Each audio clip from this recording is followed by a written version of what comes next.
আমি একটা government medical কলেজে স্টুডেন্ট, নিউ ফোর্থ ইয়ারে পড়ছেন আপনি? ইয়েস।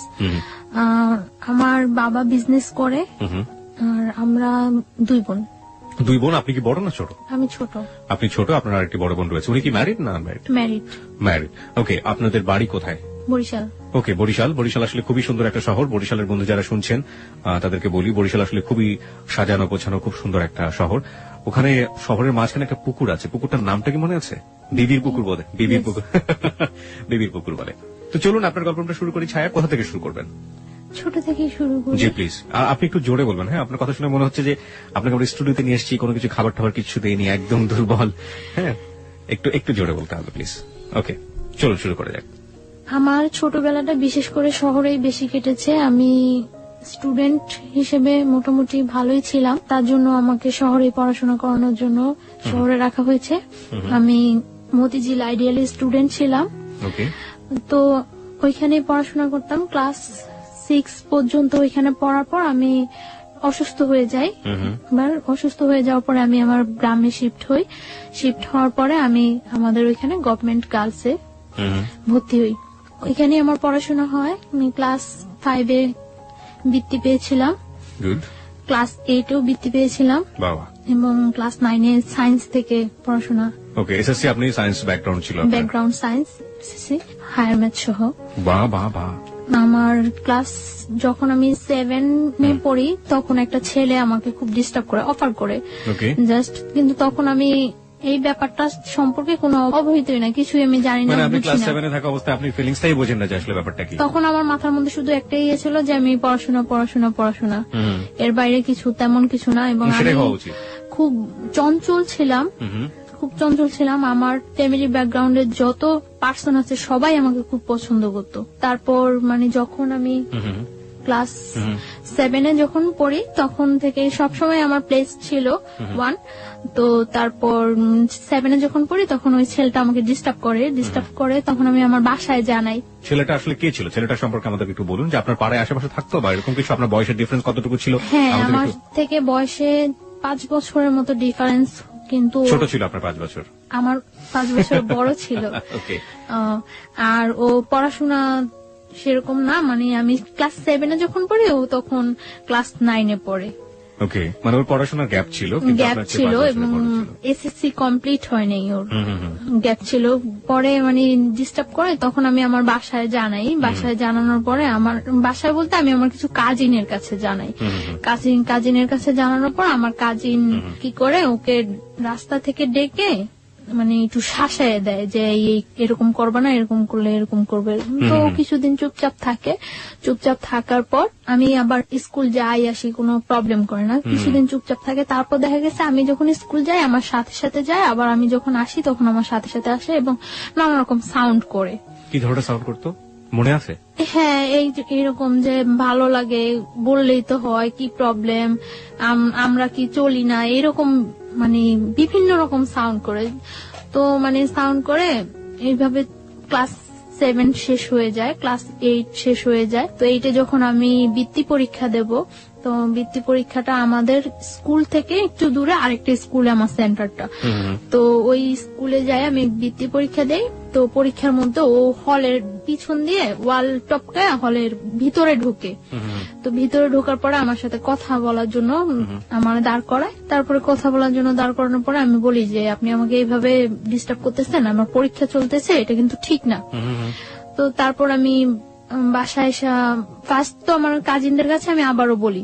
তো ওনারা বলে যে বাসায় কিছু বলিস না, এটা বাসায় বললে হয়তো সবাই টেনশন করবো। তো ওনারা আবার ওকে ডাইকা বলে যে তোমার একবার শাসায় দিলাম, ইয়ে হয় নাই, আরেকবার এরকম করলে কিন্তু একেবারে মাইরাটে পাটা ভাঙিয়ে দেবো, এরকম ভেঙে দেবে, এরকম কিছু বলে।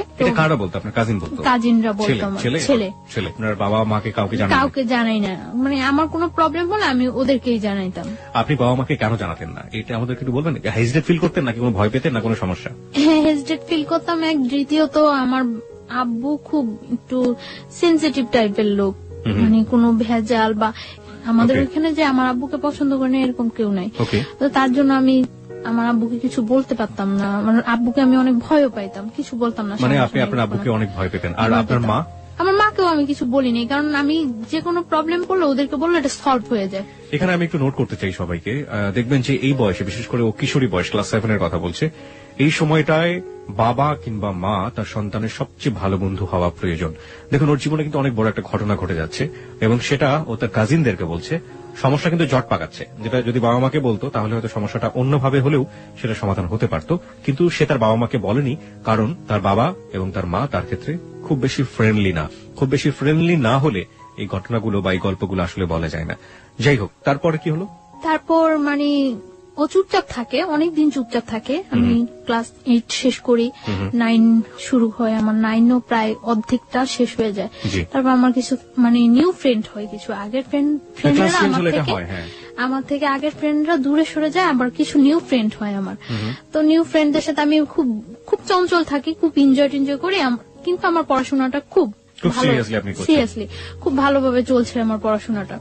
তারপর যখন 10-এ আমি পড়ি, তখন মানে আমার টেস্ট পরীক্ষার কিছুদিন আগে মানে ছেলেটা খুব বেশি ডিস্টার্ব করা শুরু করে, খুব বেশি ডিস্টার্ব করে মানে রাস্তায় দাঁড়া করায়, মানে চিঠি দেওয়ার চেষ্টা করে, এরকম ফোন করার চেষ্টা করে আমাদের বাসায়, বা অনেক সাইন সিম্পটম করে, যেটা আমি বুঝি যেটা ও করছে।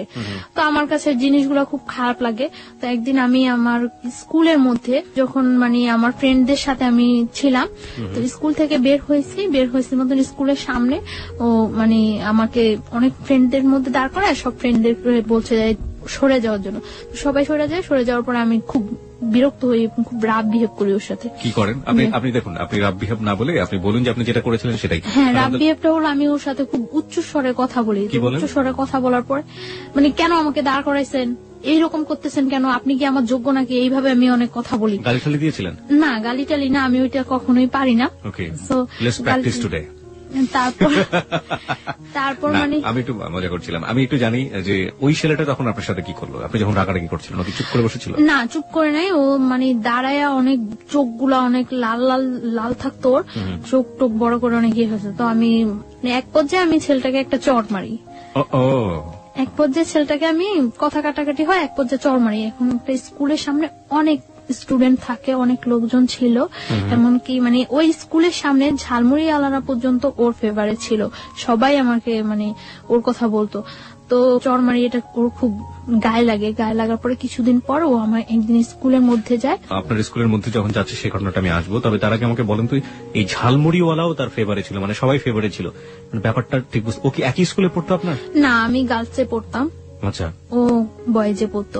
আমি যখন ক্লাস 10-এ পড়ি তখনও ও এসএসসি কমপ্লিট করতে পারে নাই। না, আমি জানতে চাচ্ছি যে ফেভারিট ছিল মানেটা কি? ও কি খুব পপুলার ছিল ওই মুহূর্তে ক্যাম্পাসে বা ওরকম কিছু? না, পপুলার ছিল না, ও ওইখানে খুব যাতায়াত করতো, ও দেখতে সুন্দর ছিল, মানে যে কোনো কারোর সাথে কথা বললে তাকে খুব ইজি ম্যানেজ করতে পারে। ঠিক আছে, তারপরে কি হলো? তারপরে আপনার চড় মারার পরে আপনি বলছিলেন যে চড় মারার পরে কিছুদিন যায়, মনে হয় 4-5 দিন যায়। 4-5 দিন গ্যাপের পরে ও একদিন আমার স্কুলে যায়। তো আমি কলের কাছে ছিলাম, কলের কাছ থেকে আমি ঘুরে আসতে নেওয়ার পরে আমি হঠাৎ ওকে দেখে আমি মানে যেই পথে আসতেছিলাম ওটা ব্যাক করে অন্য পথে আসতে নেই। তো আমার তখন একটু ভয় কাজ করে, মানে আমি দেখতেছি যে ও কয়েকটা ছেলে নিয়ে ঢুকছে, তো ভয় কাজ করে। তারপর আমি ওই ঘুরে আসতে নিলে ও মানে দৌড়ে ঘুরে এসে আমার সামনে দাঁড়ায় আমার হাতে ধরে টান দেওয়ার পর আমি মানে ওইখানে আমি হাত ছাড়েন বলে উঠি। তারপর কিছু মেয়েরা থাকে পিছনে, তারা ওইখানে আসার পর মানে ও আমাকে বলতেছে যে তুমি আমার ওই দিন যে অপমানটা করছো কাজটা ঠিক করো নাই, আমি তোমার একদিন হইলেও আমার বাসায় নিয়ে ছাড়বো, একদিন হইলেও আমার ঘরে ভাত রান্না করামো তোমাকে দিয়ে। তো আমি বলছি আচ্ছা ঠিক আছে, পারলে কইরেন। এরকম কথা বলার পরে প্রেক্ষিতে মানে ও তখন চলে আসার পরে অনেক দিন যাবত গ্যাপ থাকে। আমার এসএসসি কমপ্লিট হয়ে যায়, ওকে আমি দেখি না। এসএসসি কমপ্লিট হয়ে যায়, আমি তো মনে করছি ও মনে হয় চলে গেছে, কোথাও ইয়ে হয়ে গেছে। এসএসসি কমপ্লিট হয়ে যায়, আমি ঢাকা আসি। আমি আগে আমাদের ওইখানে কলেজেই ভর্তি হই আর পরে ঢাকা আসি। তখন ওই ইয়ারের সিস্টেম ছিল মানে পয়েন্টেই ভর্তি করানোর জন্য ওই ইয়ার সিস্টেম হয়। তো আমি হোলি ক্রসে ভর্তি হই, ফার্মগেট হোলি ক্রসে ভর্তি হওয়ার পর আমি এখানে একেবারে শিফট হয়ে যাই ফার্মগেট হোস্টেলে। এখানে পড়াশোনা করে মাঝে মাঝে বাড়ি যাওয়া হয়, ঈদে বাড়ি যাওয়া হয়। এমনিতে ততটা বাড়ি যাওয়া হয় না, খুব ইয়ে থাকে আমার উপরে, খুব প্রেশার থাকে পড়াশোনার উপর যে আমার রেজাল্ট ভালো করতেই হবে। তো আমার চলছে, ভালোই পড়াশোনা চলছে। ইন্টার পরীক্ষা দেওয়ার পরে বাড়ি যাই অনেক দিন থাকি বাড়িতে। ওকে। যতদিন পর্যন্ত রেজাল্ট না হয় বাড়িতে থাকি। রেজাল্ট হওয়ার কিছুদিন আগে আমি ঢাকা আসি মেডিকেলের জন্য কোচিনে এডমিট হই। তো এখানে কোচিং টুচিং করার পরে মেডিকেল আমি এডমিশন দিই। মেডিকেলে এডমিশন দেওয়ার পরে আমার মেডিকেলে চান্স হয়। চান্স হওয়ার পরে ওইখানে ভর্তি টর্তি হওয়ার কিছুদিন পরে ক্যাম্পাস বন্ধ হওয়ার পরে আমি বাড়ি যাই।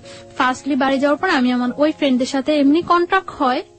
এর মধ্যে একটা ফ্রেন্ড ঢাকায় এডমিট হয়েছে ইডেন কলেজে, তো ওর সাথে ভালো কন্ট্রাক্ট থাকে। তো বাড়ি যাওয়ার পরে সবার সাথে কন্ট্রাক্ট হয়। কন্ট্রাক্ট হওয়ার পর আমি আমরা ঠিক করি যে একদিন টিচারের সাথে দেখা করবো। আমরা বাড়িতে যে হায়ার ম্যাথ যে টিচারের কাছে করতাম ওই টিচারের কাছে দেখা করবো। ওই টিচার হলো বরিশাল মদনমোহন কলেজের টিচার।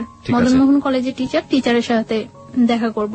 তো ওই টিচারের কাছে দেখা করার জন্য আমরা যাই, সকালবেলা যাই। আমি ওই দিন আমি চলে আসবো ঢাকা, তার জন্য আমি সকালবেলায় যাই যে আমার বিকালে ঢাকা চলে আসতে হবে। বরিশাল থেকে আসার ওয়েটা বিকালে। তো আমি সকালবেলা যাই, যাওয়ার পরে মানে অনেকক্ষণ হয়ে যায়, আমার ফ্রেন্ডরা কেউ আসে না। তারপর আমি ফোন করি সবাই, কি ব্যাপার তোমরা আসো না কেন? বলতেছে আমাদের তো আজকে পিকনিক, তো একটা কাজ করি আমরা সবাই রেডি হয়ে আসি, আসে দেখা টাকা করে চলে যাব। তো আমি বলতেছি আচ্ছা ঠিক আছে আসো, আমি কিছুক্ষণ ওয়েট করি। তারপর আসছে ওরা, আসার পরে ওরা বলতেছে আমাদের সাথে চল। আমি বলতেছি না আমার তো আজকেই ঢাকা যেতে হবে, আর তাছাড়া আমি বাসায় বলে আসিনি, আমার আম্মু অনেক রাগ করবো, সবাই অনেক রাগ করবো, আমি বলে আসিনি, এটা কিছুতেই সম্ভব না যাওয়া। পরে বলতেছে আচ্ছা আমরা তো তোর বাসার সামনে দিয়ে যাব, তুই আমাদের সাথে চল, তোকে শিফট করে দিয়ে চলে যাবো আমরা।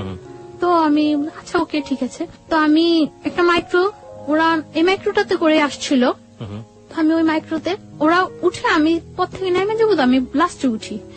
ওঠার পরে আমি যখন মানে উঠে আমি নক করি, পরে ঘোরার পরে আমার আর কিছু মনে নেই। এখানে যে কি হয়েছিল আমি কিছুই বলতে পারবো না, জাস্ট আমি একটা স্মাইলের মতো ফিল করছি। তারপর আমি আর কিছু মনে নেই, আমার সেন্স ছিল না। আমার যখন সেন্স আসে তখন সন্ধ্যার দিকে আমি ফিল করতেছি যে তখন সন্ধ্যা জাস্ট আজান হচ্ছে এরকম সময়, এবং তখন আমি দেখতেছি যে আমি মাওয়া ঘাট ওভার করেছি, just Postogola bridge, Dhaka Postogola bridge. কিন্তু আমি তখন মুখে কিছু বলতে পারছি না এবং কোনো কিছু, আমি জাস্ট একবার কি দুইবার চোখ খুলে আবার চোখ অফ হয়ে গেছে।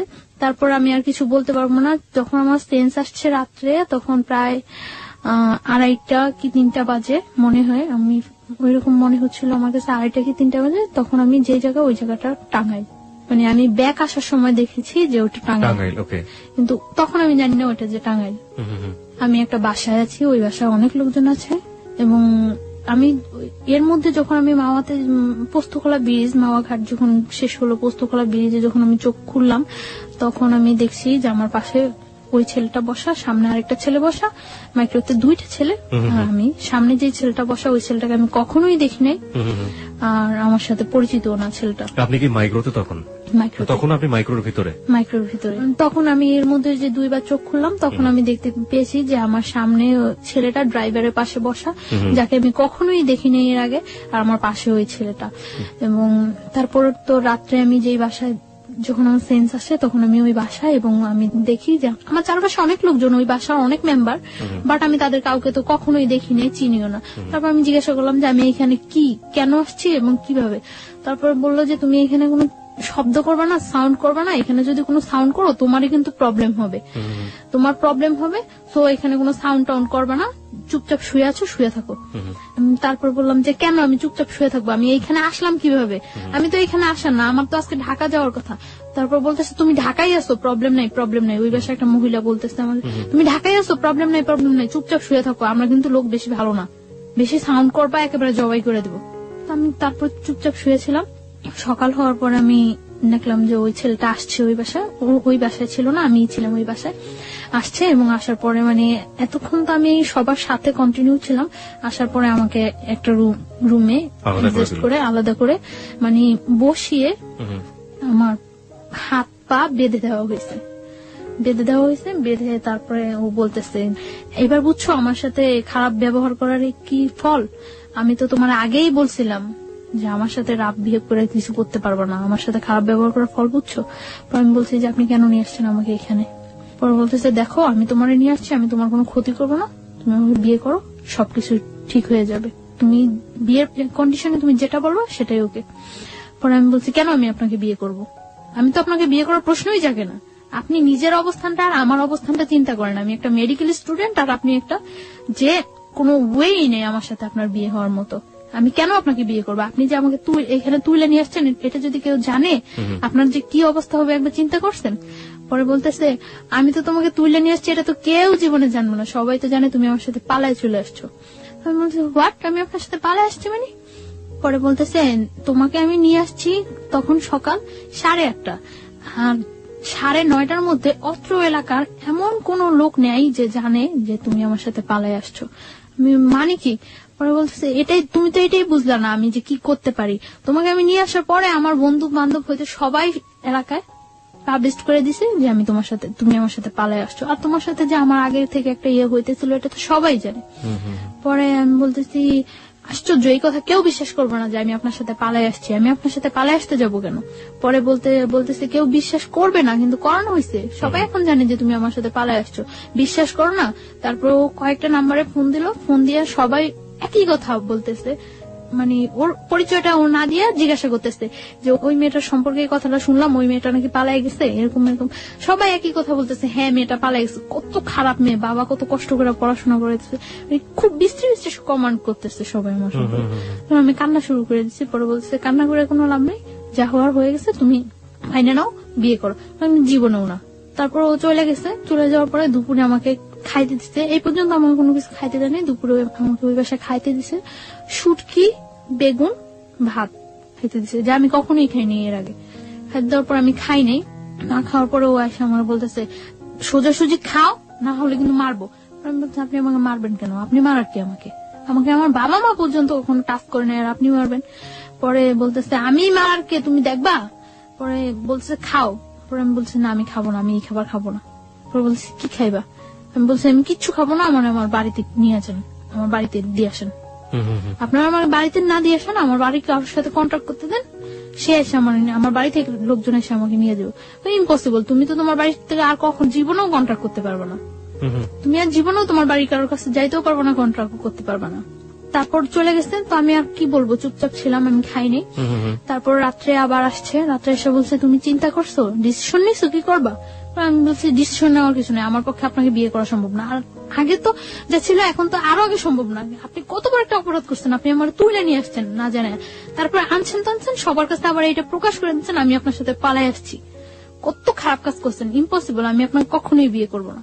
পরে বলতেছে তুমি বিয়ে করবা, পরে তুমি আমার সাথে সংসারও করবা, আমার কাছেই থাকবা তুমি।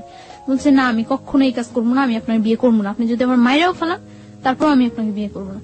তারপর বললো মায়েরা ফেললো বিয়ে করবো না? না, আমি বলছি না করবো না। তারপর বলতেছে যে খাও, এখন ডিম ভাজি আর ভাত নিয়ে আসছে খাওয়ার জন্য। যে জায়গায় নিয়ে গেছে ওই ফ্যামিলিটা তো এস্টাবলিশড ফ্যামিলি না, কিন্তু মানে লোকগুলা খুব ভালো না, এটা আমার কাছে আমি ফিল করতে পারছি যে লোকগুলো খুব ভালো না। তারপর বলছে খাইবা না? পরে আমি বলছি না খাবো না। তারপরে তখন আমার অনেক মানে চুল ছিল, বড় চুল ছিল, আমি তখন বোরকা পরি না, চুল ছিল। তখন বলতেছে যে এখন যদি আমি তোমার চুলগুলি সব কাটে দিই তারপর কি তুমি খাইবা? আমি বলছি আপনি আমার চুল কাটবেন কেন? তোমার চুল কাইটা, তোমার চুল একেবারে মানে চুরি করলে মানুষ যেভাবে চুল কাটে ওইভাবে চুল কাইটা তোমার যদি একেবারে চেহারা নষ্ট করে সব ইয়ে করে যদি তোমার রাস্তায় ছেড়ে দেয় তারপরে কেমন হইব? তার চেয়ে বরং তুমি স্বাভাবিক আমাকে বিয়ে করো, বিয়ে করার পরে তুমি যদি পড়াশোনা করতে চাও, সব যা করতে চাও সবকিছু ঠিক আছে, আমি তোমার পড়াশোনা করো। না আমি আপনাকে বিয়ে করবো না। পরে এভাবে আরো 2-3 দিন চলে গেল। হ্যাঁ না খাওয়া, আমি খুব উইক হয়ে যাচ্ছি, না খাওয়া 2-3 দিন চলে গেছে।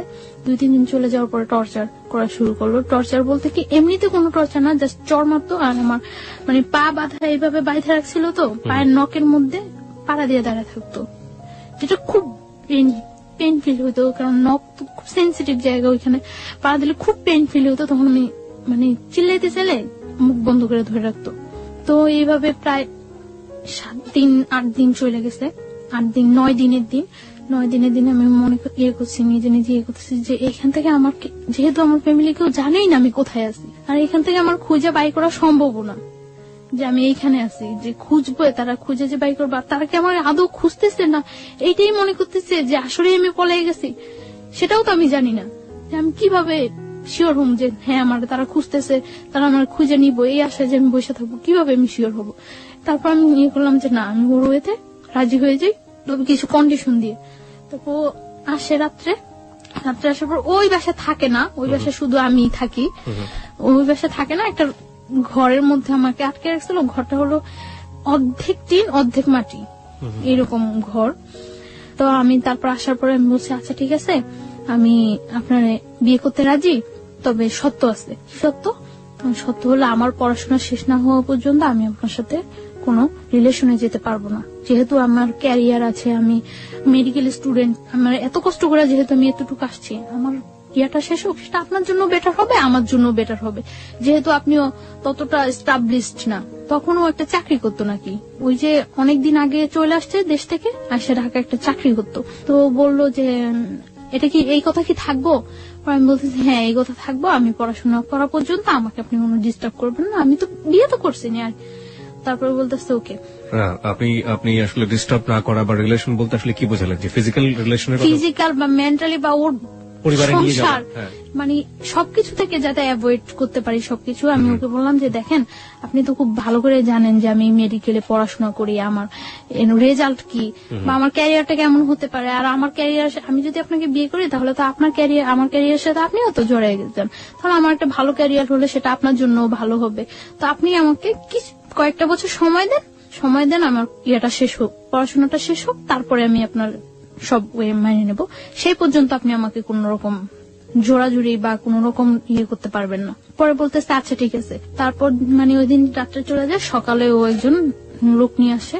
লোকটাকে, এটা কি কাজী না উকিল না কি আমি কিছুই জানি না, একটা লোক নিয়ে আসে, স্টাম্প নিয়ে আসে। স্টাম্পের মধ্যে ওই লোকটা আমার একটা ছবি তোলে আর ওর একটা ছবি তোলে, দুইটা ছবি পাশাপাশি রেখে পিন আপ করে দেয়। পিন আপ করে ওই লোকটা স্টাম্পে যে কি লেখে সেটাও আমি জানি না, জাস্ট স্টাম্পের মধ্যে আমি সই করে দেই।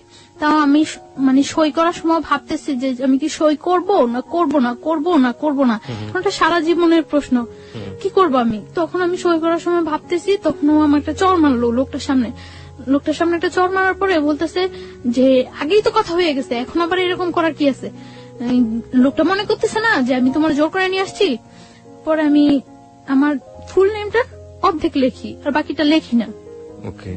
ফুল নেমের অর্ধেক লিখি, ও সই করে দেয়। সই করে দেওয়ার পর ওই দিনই মানে সকালে 8টার দিকে ইয়ে হয়, 9টার দিকে ওই বাসা থেকে বের হয়ে নিয়ে আসে। বাসা থেকে বের হওয়ার পরে যখন বাসে উঠি তখন দেখি যে এটা টাঙ্গাইল। তো ঢাকা নিয়ে আসার পরে আমি ওই দিনই ঢাকা, আমি আমার হোস্টেলে আমি বলি যে আমি আমার হোস্টেলে চলে যাই, আপনার সাথে বিয়ে তো হয়ে গেছে।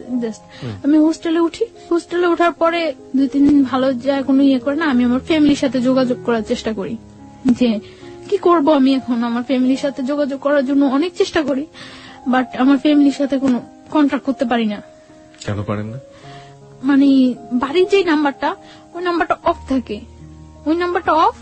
আর অন্য কোন নাম্বার আমার কাছে মনে নেই, আমার মানে ইয়া থাকে না। তারপর আমি অনেক ট্রাই করার পরে আমি আমার মানে দুলাভাইয়ের সাথে, বোনের হাজবেন্ডের সাথে যোগাযোগ করি। যোগাযোগ করার পরে উনি বলতেছে যে আচ্ছা যা হয়েছে তো হয়ে গেছে, কেউ বিলিভ করে না যে তুমি ইয়ে করছো, তোমার নিয়ে গেছে, সবাই এটাই বিলিভ করে। আর দেখো গ্রাম তো, সমাজ তো, সবাই একটাই জিনিস বিশ্বাস করে যে তুমি ইয়ে করছো, চলে গেছো।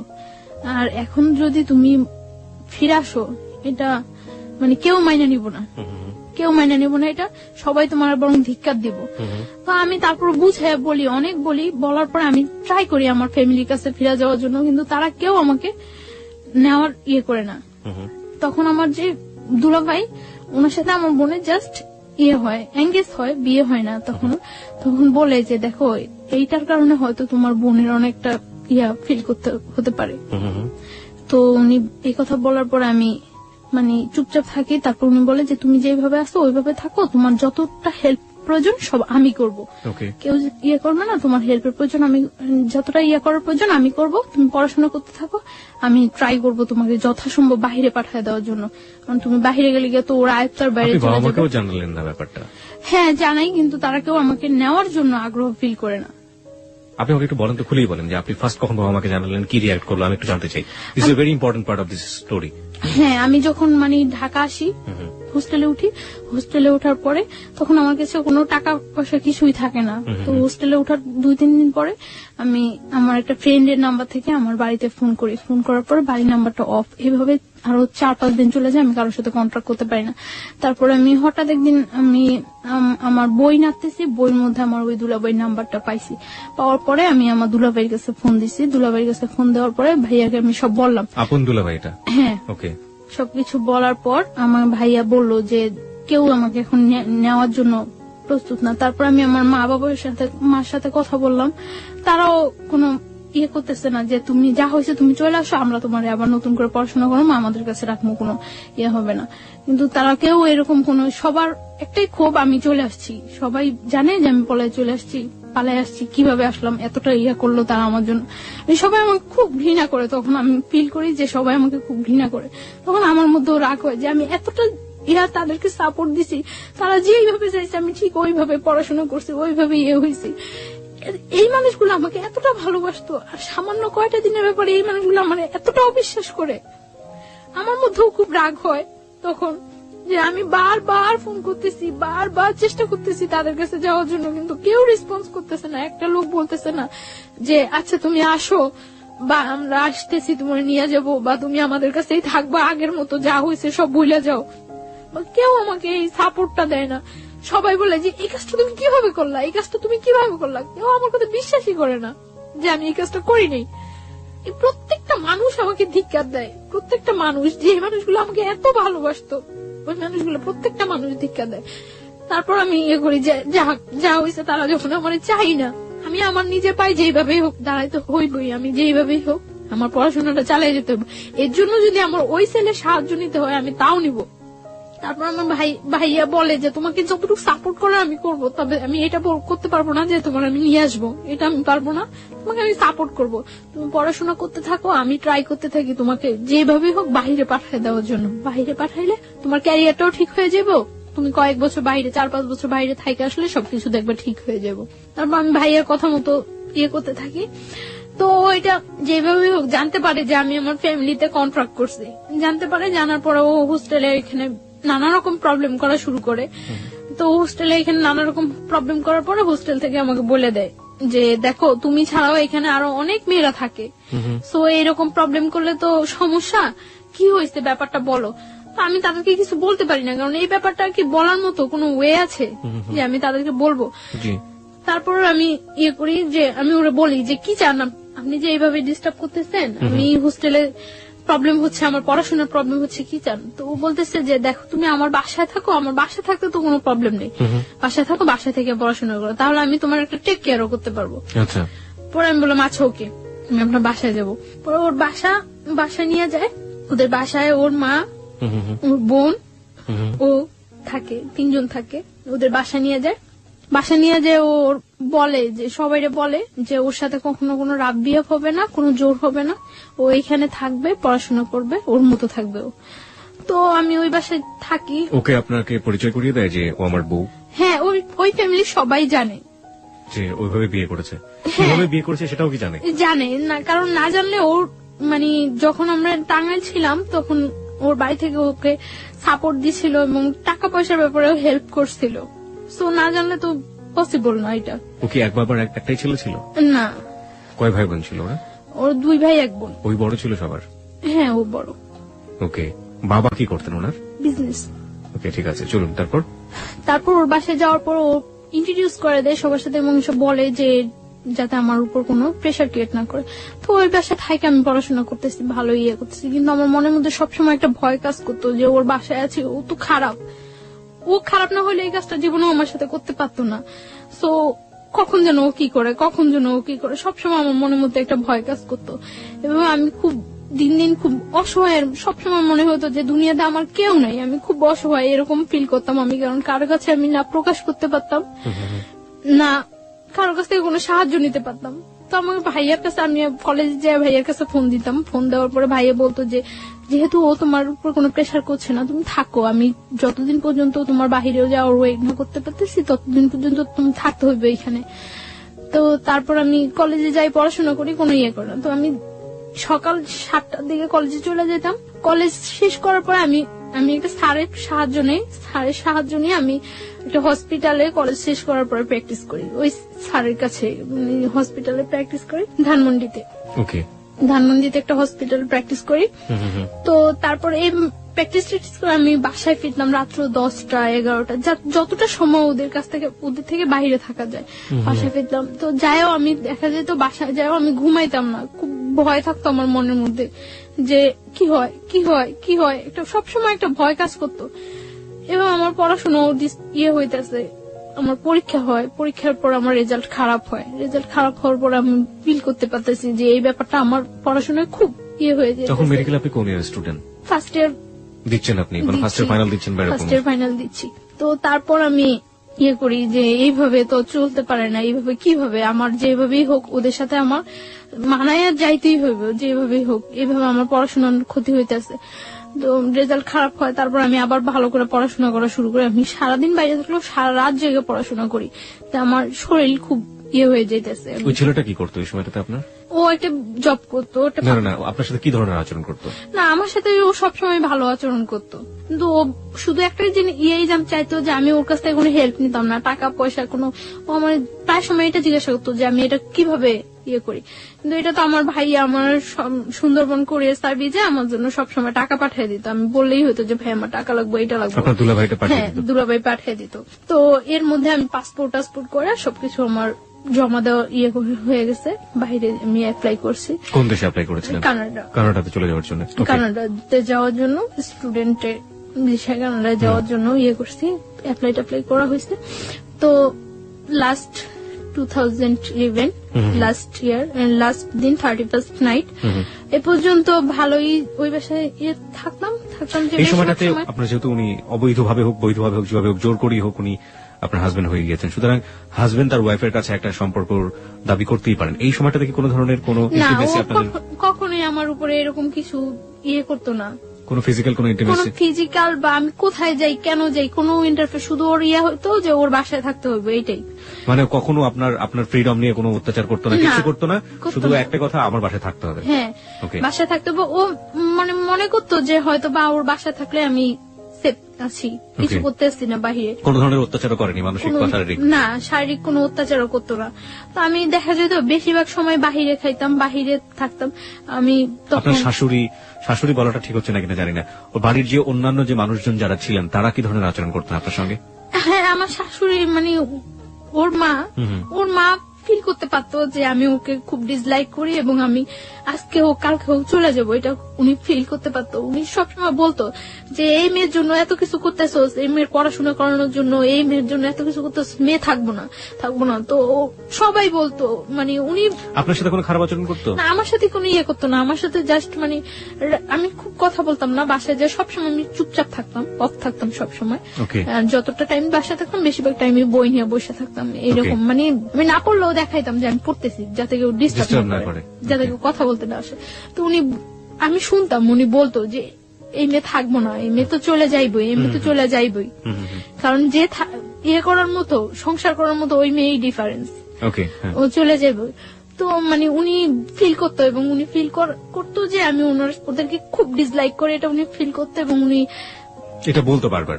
ওকে, যাই হোক, তারপর একটা করতাম, আমি ওই বাসায় কখনো ঘুমাইতাম না। কেন? এই 1 বছর 3 মাস 3.5 মাস আমি ওই বাসায় ছিলাম। আমার মনে হয় না আমি 1 বছর 3 মাস 3.5 মাসে ওই বাসায় 3 দিনও ঘুমাইছি। কখনো আমি ঘুমাইতাম না। আমার মনের মধ্যে এটা ভয় কাজ করতো, হয় আমার মায়ের ফেলাইবো, না আমার সাথে জোর করে কিছু করবো, এরকম একটা ভয় সবসময় মনের মধ্যে কাজ করতো। যেই ছেলে আমার ধরে নিয়ে আসতে পারে, বাইন্ধা রাখতে পারে, তুলে আনতে পারে, সেই ছেলের পক্ষে পসিবল না এমন কিছুই নেই। আপনি বলছিলেন যে রাতের বেলা ঘুমোতেন না, আপনি এরকম একটা অবস্থার বর্ণনা দিচ্ছিলেন। তারপরে রাতে কি কখনোই ঘুমাতাম না ওই বাসায়, খুব কম সময়। মনে হয় না আমি এই 1 বছর 3 মাস 3.5 মাসে 3 দিনও ঘুমাইছি। আমার বেশিরভাগ আমি কলেজ ক্লাস শেষ করে যে গ্যাপটা হতো, ক্লাস থেকে আমি নিউ একটা হসপিটালে যাইতাম যেখানে আমি প্র্যাকটিস করতাম, এই গ্যাপটা আমি বেশিরভাগ সময় স্লিপিং ট্যাবলেট নিয়ে কলেজ হোস্টেলে ঘুমাইতাম অনেকক্ষণ যাবত, 2 ঘন্টা 2.5 ঘন্টা 1 ঘন্টা 1.5 ঘন্টা। এবং ওই টাইমটা দেখা যেত যদি ঘুম যদি না আসে তার জন্য আমি বেশিরভাগ সময় স্লিপিং ট্যাবলেট ইউজ করতাম, যাতে আমার ঘুমটা একটু হয়ে যায়। ঘুম হয়ে যায় যাতে। অনেক সময় দেখা যেত স্লিপিং ট্যাবলেট খাওয়ার পরে মানে এই 2 ঘন্টা 2.5 ঘন্টা 1-1.5 ঘন্টার ঘুমে কিছু হয় না, খুব ঘুম পাইতো পরে। তারপর করার কিছু ছিল না, আমার ফিরতে হবে, আমার ওইখানে যেতে হবে, তার জন্য আমি পারতাম না। স্লিপিং ট্যাবলেট খাওয়ার পর ঝিমাইতে ঝিমাইতে হয়তো যাইতাম আমি, তারপর আমি বাসায় ঘুমানোর চেষ্টা করতাম না কখনো। দেখা গেছে আমার ওই ছেলেটা কি আপনার সাথে একই রুমে থাকতো? না, একই রুমে থাকতো না, আমি ওর মার সাথে থাকতাম আর পাশের আরেকটা রুমে থাকতো। দেখা যেত যে অকারণে ওই রুমে খুব কম ঢুকতো না ততটা এই রুমে। দেখা গেছে আমি রাতে 10টা-11টায় বাসায় ফিরছি, ওই 12টা-1টার মধ্যে সবাই ঘুমিয়ে গেছে। সো এই রুমে আসার ততটা প্রশ্ন জাগতো না। আর আমি সকালবেলা 7টার মধ্যে বাসা থেকে বের হয়ে চলে। বাবা কি বলতো আপনার সাথে? বাবা কোন ধরনের খারাপ আচরণ করতো? না, ওর বাবার সাথে আমার ততটা হইতো না, দেখা হইতো না, কথা হইতো না, তিনি খুব একটা সময় এখানে থাকতো না। তো এইভাবে যাচ্ছিল। লাস্ট কোরবানির ঈদ, কোরবানির ঈদে ঈদ যখন হয় আমি আমার মানে ওদের সাথে বাড়ি যাই, ওদের সাথে ওদের বাড়িতে যাই, গ্রামের বাড়িতে ওদের বাড়িতে যাই। তো যাওয়ার কারণ আমি একা একা কোথায় কিভাবে যাব, গ্রামের বাড়িতে যাই ওদের সাথে। যাওয়ার পরে ওদের ওইখানে আমি তো সকালবেলা যা পৌঁছায় সবাই, তো সকালবেলা যাওয়ার পর আমি 2-3 ঘন্টা পর আমি আমার নানা বাড়িতে চলে আসি। যে ওদের বাড়িতে তো আমি কখন থাকবোই না। কোথায় ছিল ওদের গ্রামের বাড়ি? কোথায় ছিল? আমাদের ওইখানেই, বরিশালে। ওকে, তারপর গ্রামের বাড়িতে যাওয়ার পরে আপনি ওখান থেকে সুযোগ পেয়ে নানা বাড়িতে চলে যাই, কারণ ওইখানে গেলে হয়তো সবাই আমাকে দেখবে, আমার সাথে কথা বলবে, সবাই ফিল করবে যে ওই মেয়েটাই তো। তার জন্য আমি কিছুক্ষণ পর আমি আমার নানা বাড়িতে চলে আসি। নানা বাড়িতে চলে আসার পর আমি মানে 2-3 দিন ওইখানে থাকা হয়, তারপর আবার ঢাকা ব্যাক। আসার পরে মানে ঢাকা আসার পরে আমি একদিনকে আমি সন্ধ্যার পরে আমি বাসায় ফিরতেছি, 8টা কি 8:30 বাজে আমি বাসায় ফিরতেছি। বাসায় ফেরার সময় একটা ছেলে ভ্যানের উপর বসা থাকে, কয়েকটা ছেলে, ওইখান থেকে একটা ছেলে কমেন্ট করে যে মনে হয় বাড়িতে গেছিল, কয়েকদিন যাবত তো দেখি নাই, বাড়ি থেকে আসছে। তো আমি তখন মনে করলাম যে এই ছেলেটা মনে হয় আমার ফলো করছে এর আগে, যেহেতু আমি বাড়ি থেকে আসার পরে এই কথা বলতেছে। তো আমি বাসায় চলে যাই। তো এর আগে ওই ছেলেটার ফেসটা আমার কাছে একেবারে অপরিচিত, ওই দিনই ফার্স্ট আমি ফেসটা দেখি, এবং ফেসটা দেখার পরে দেখা গেছে যে 2-1 দিনের মধ্যে ওর সাথে আমার দেখা হয়। বিশেষ করে আমি রাতে বাসায় ফেরার সময়, সকালে যখন আমি যাই 7টার দিকে তখন ওরকম কেউ থাকে না। তো রাতে ফেরার সময় দেখা গেছে 2-1 দিন পরপরই ওর সাথে আমার দেখা হয়, এবং কন্টিনিউ তখন আমাকে কমেন্টস করতে থাকে। তো এর আগে আমি যখন পড়াশোনা করি, পড়াশোনা অবস্থা অনেক অফার হয়, কিন্তু কখনো আমার কাছে ওইগুলা রেসপন্স হয় না এবং খুব খারাপ লাগে। কিন্তু ওর কমেন্টসটা কেন যেন আমার ভালো লাগছিল। তো তখন তো আমি একেবারে সম্পূর্ণ একা, কোন ফ্রেন্ডদের সাথেও ততটা মিশতে পারি না, করতে পারি না, দেখা গেছে খুব ডিজার্ভ থাকি। তো ওর কমেন্টস গুলো ভালো লাগার পরে ও কমেন্টস করতে আমি কিছু বলতাম না, আমি শুধু হাসতাম। এরকম কিছুদিন কমেন্টস করার পর একদিন সকালবেলা, আমি ওই দিন শুক্রবার, আমি ওই দিন কলেজ আসিনি, তো সকালবেলা 11টার দিকে আমি বাসা থেকে বের হয়েছি। বাসা থেকে বের হওয়ার পর ও তখন মনে হয় সম্ভবত ফার্স্ট ঘুম থেকে উঠছিল, তো ঘুম থেকে উঠে ও বের হয়ে আমারে দেখছিল। তো বলতেছে আজকে দিনটা অনেক ভালো যাবে, ঘুম থেকে উঠে দেখছি অ্যাঞ্জেল।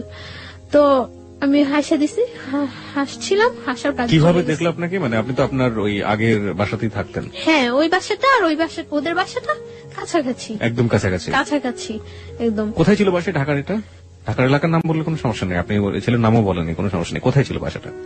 ওর নামটা বলি আমি, ওর নামটা রুমেল। মানে যে ছেলে আপনাকে জোর করে বিয়ে করেছে? না, মানে সেকেন্ড ওয়ান, যে সাথে পরিচয় হচ্ছে। আর বাসাটা কোথায় ছিল ঢাকার? আপনি বাসাটা বলতে চাচ্ছেন না? ওকে, ঠিক আছে, যান। তারপর? কারণ ওই এলাকাটার সবাই প্রায় কম বেশি ঘটনাটা জানে এবং আপনাকে সবাই চেনে। ওকে, ঠিক আছে। আমি এখানে একটু শ্রোতারা অনেক খেপে যাবেন আপনার উপরে, আমি একটু শ্রোতাদেরকে অ্যাড্রেস করতে চাই। দেখুন, আপনারা যারা বলছেন যে আপনারা ওর বাসার নামটা জানতে চান, ও কোথায় থাকে সবকিছু জানতে চান, এই প্রশ্নগুলো আমি ওকে করেছি, এবং তারপরও যারা ক্ষিপ্ত হয়ে যাচ্ছেন ওর উপর, তাদের উদ্দেশ্যে আমি একটু বিনয়ের সাথে বলতে চাই, ওর বাসার অ্যাড্রেসটা জেনে বা যে ঘটনাটা যেখানে ঘটেছে এটা জেনে আপনি কি বা করবেন বলুন।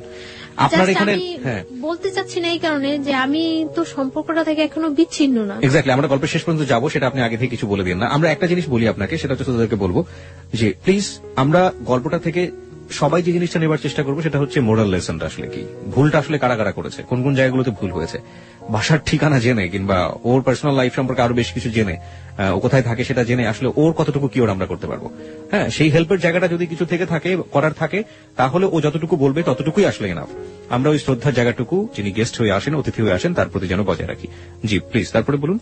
তারপর আমি মানে যে কাজে বাসা থেকে বের হয়েছি ওই কাজে চলে যাই। তো চলে যাওয়ার পর এইভাবে চলতে থাকে কিছুদিন। তো 31st নাইট আমি সন্ধ্যার পরে বাসায় ফিরছি। তো আমি কিছু চকলেট কিনি। তো চকলেটের দোকানে যাওয়ার আগেই ও বলতেছে যে আজকে বলে দেব নাকি সামনের বছর পর্যন্ত ওয়েট করব। তো ও বলতেছে, তখন আমি চকলেট কিনে আসার সময় ওর হাতে ওর একটা চকলেট মানে দূর থেকে এভাবে ধরে দিছি, দিয়ে বলতেছি যে কারোর জন্য কি কখনো কিছু ওয়েট করে, সবকিছু সময় মতোই বলতে হয়।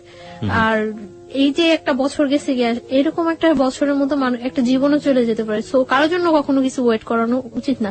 যেটা আমার বলার বা যেটা আমার করার সেটা জাস্ট টাইমেই করা উচিত।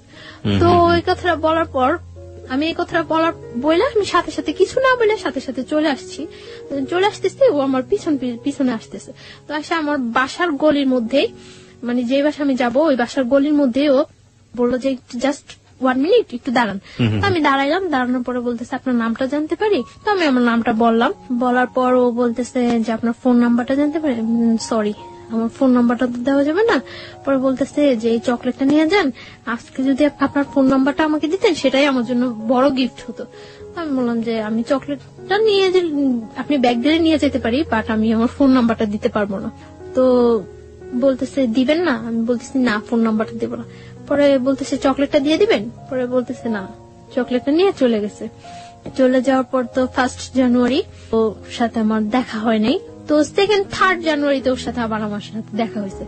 দেখা হওয়ার পরে দেখা গেছে ও আমি যেই টাইমটা বাসা ফিরি ঠিক ওই টাইমটা স্পেসিফিক ধরে রাখে এবং ওই টাইমটা আমার সাথে কথা বলে, প্রত্যেকদিন যাওয়ার সময় কথা বলে, ও বলে আমিও বলি। মানে ও যেটা বলে আমি ওটা রিপিট অ্যান্সার করি। তো একটা কাগজের মধ্যে 6 জানুয়ারি দিন ও একটা কাগজের মধ্যে ওর ফোন নাম্বারটা লিখে আমাকে দেওয়ার জন্য যায়। তো আমি বলি যে আপনার ফোন নাম্বারটা দিয়ে লাভ নাই, আমি আপনাকে কখনো ফোন করবো না। তো বলে যে তাহলে আপনার ফোন নাম্বারটা প্লিজ দেন। তো আমি নাম্বারটা দেই। দেওয়ার পর আমি বাসায় ঢুকতে না ঢুকতে ফোন করার পর ও বলতেছে যে আমি ওর নাম জিজ্ঞাসা করি, নাম জিজ্ঞাসা করে ওর নাম বলার পরে ও আমারে বলতেছে আপনি কি নার্স? আমি বলতেছি না, সরি আমি নার্স না। মানে আমার অ্যাপ্রনটা দেখে পরে বলতেছে নার্স না, তাহলে কি আপনি? পরে আমি বলতেছি যে আমি পড়াশোনা করি মেডিকেলে। বলতেছে কোন মেডিকেলে পড়ে? তো আমি বলতেছি যে আমি ওই মেডিকেলে পড়ি। তো আমি ওরা জিজ্ঞাসা করতেছি যে আপনি কি করেন? আমি বলতেছে যে আমি পড়াশোনা করি। আমি কোথায় পড়ি? বুয়েটে পড়ি। ওকে। তো আমি মনে করলাম বুয়েটে পড়ে, কথা বলি। ওর কথাগুলো খুব মানে ইনোসেন্ট লাগতো। মনে হয়তো যে খুব মারপ্যাচ নেই, খুব ইজি কথা বলে। তো আমি কথা বলছি। 1st দিন কথা বলার পরে ও 2nd দিন আমাকে অফার করলো আপনি আমার সাথে বিয়েতে যাবেন। তো আমি বললাম যে আচ্ছা যাবো। এখন এরকম শীতকাল, জানুয়ারি তো শীতকাল। তো বলতেছে যে আচ্ছা ঠিক আছে, আমি যাওয়ার সময় আপনাকে ফোন দিলে আপনি বের হইন। তো আমি মনে করছি যে মনে এমনিতেই ফান করতেছে। তো কিছুক্ষণ পর আবার ফোন দিয়ে বলতেছে না আপনাকে তো নিয়ে যাওয়া যাবে না, নিয়ে গেলে অনেক ছেলেরা ওইখানে থাকবো, জিজ্ঞাসা করবো এটা কে, তখন আমি কি বলবো? তখন আমি হাসি যে নিজেই বললো আবার নিজেই এই কথা বলতেছে।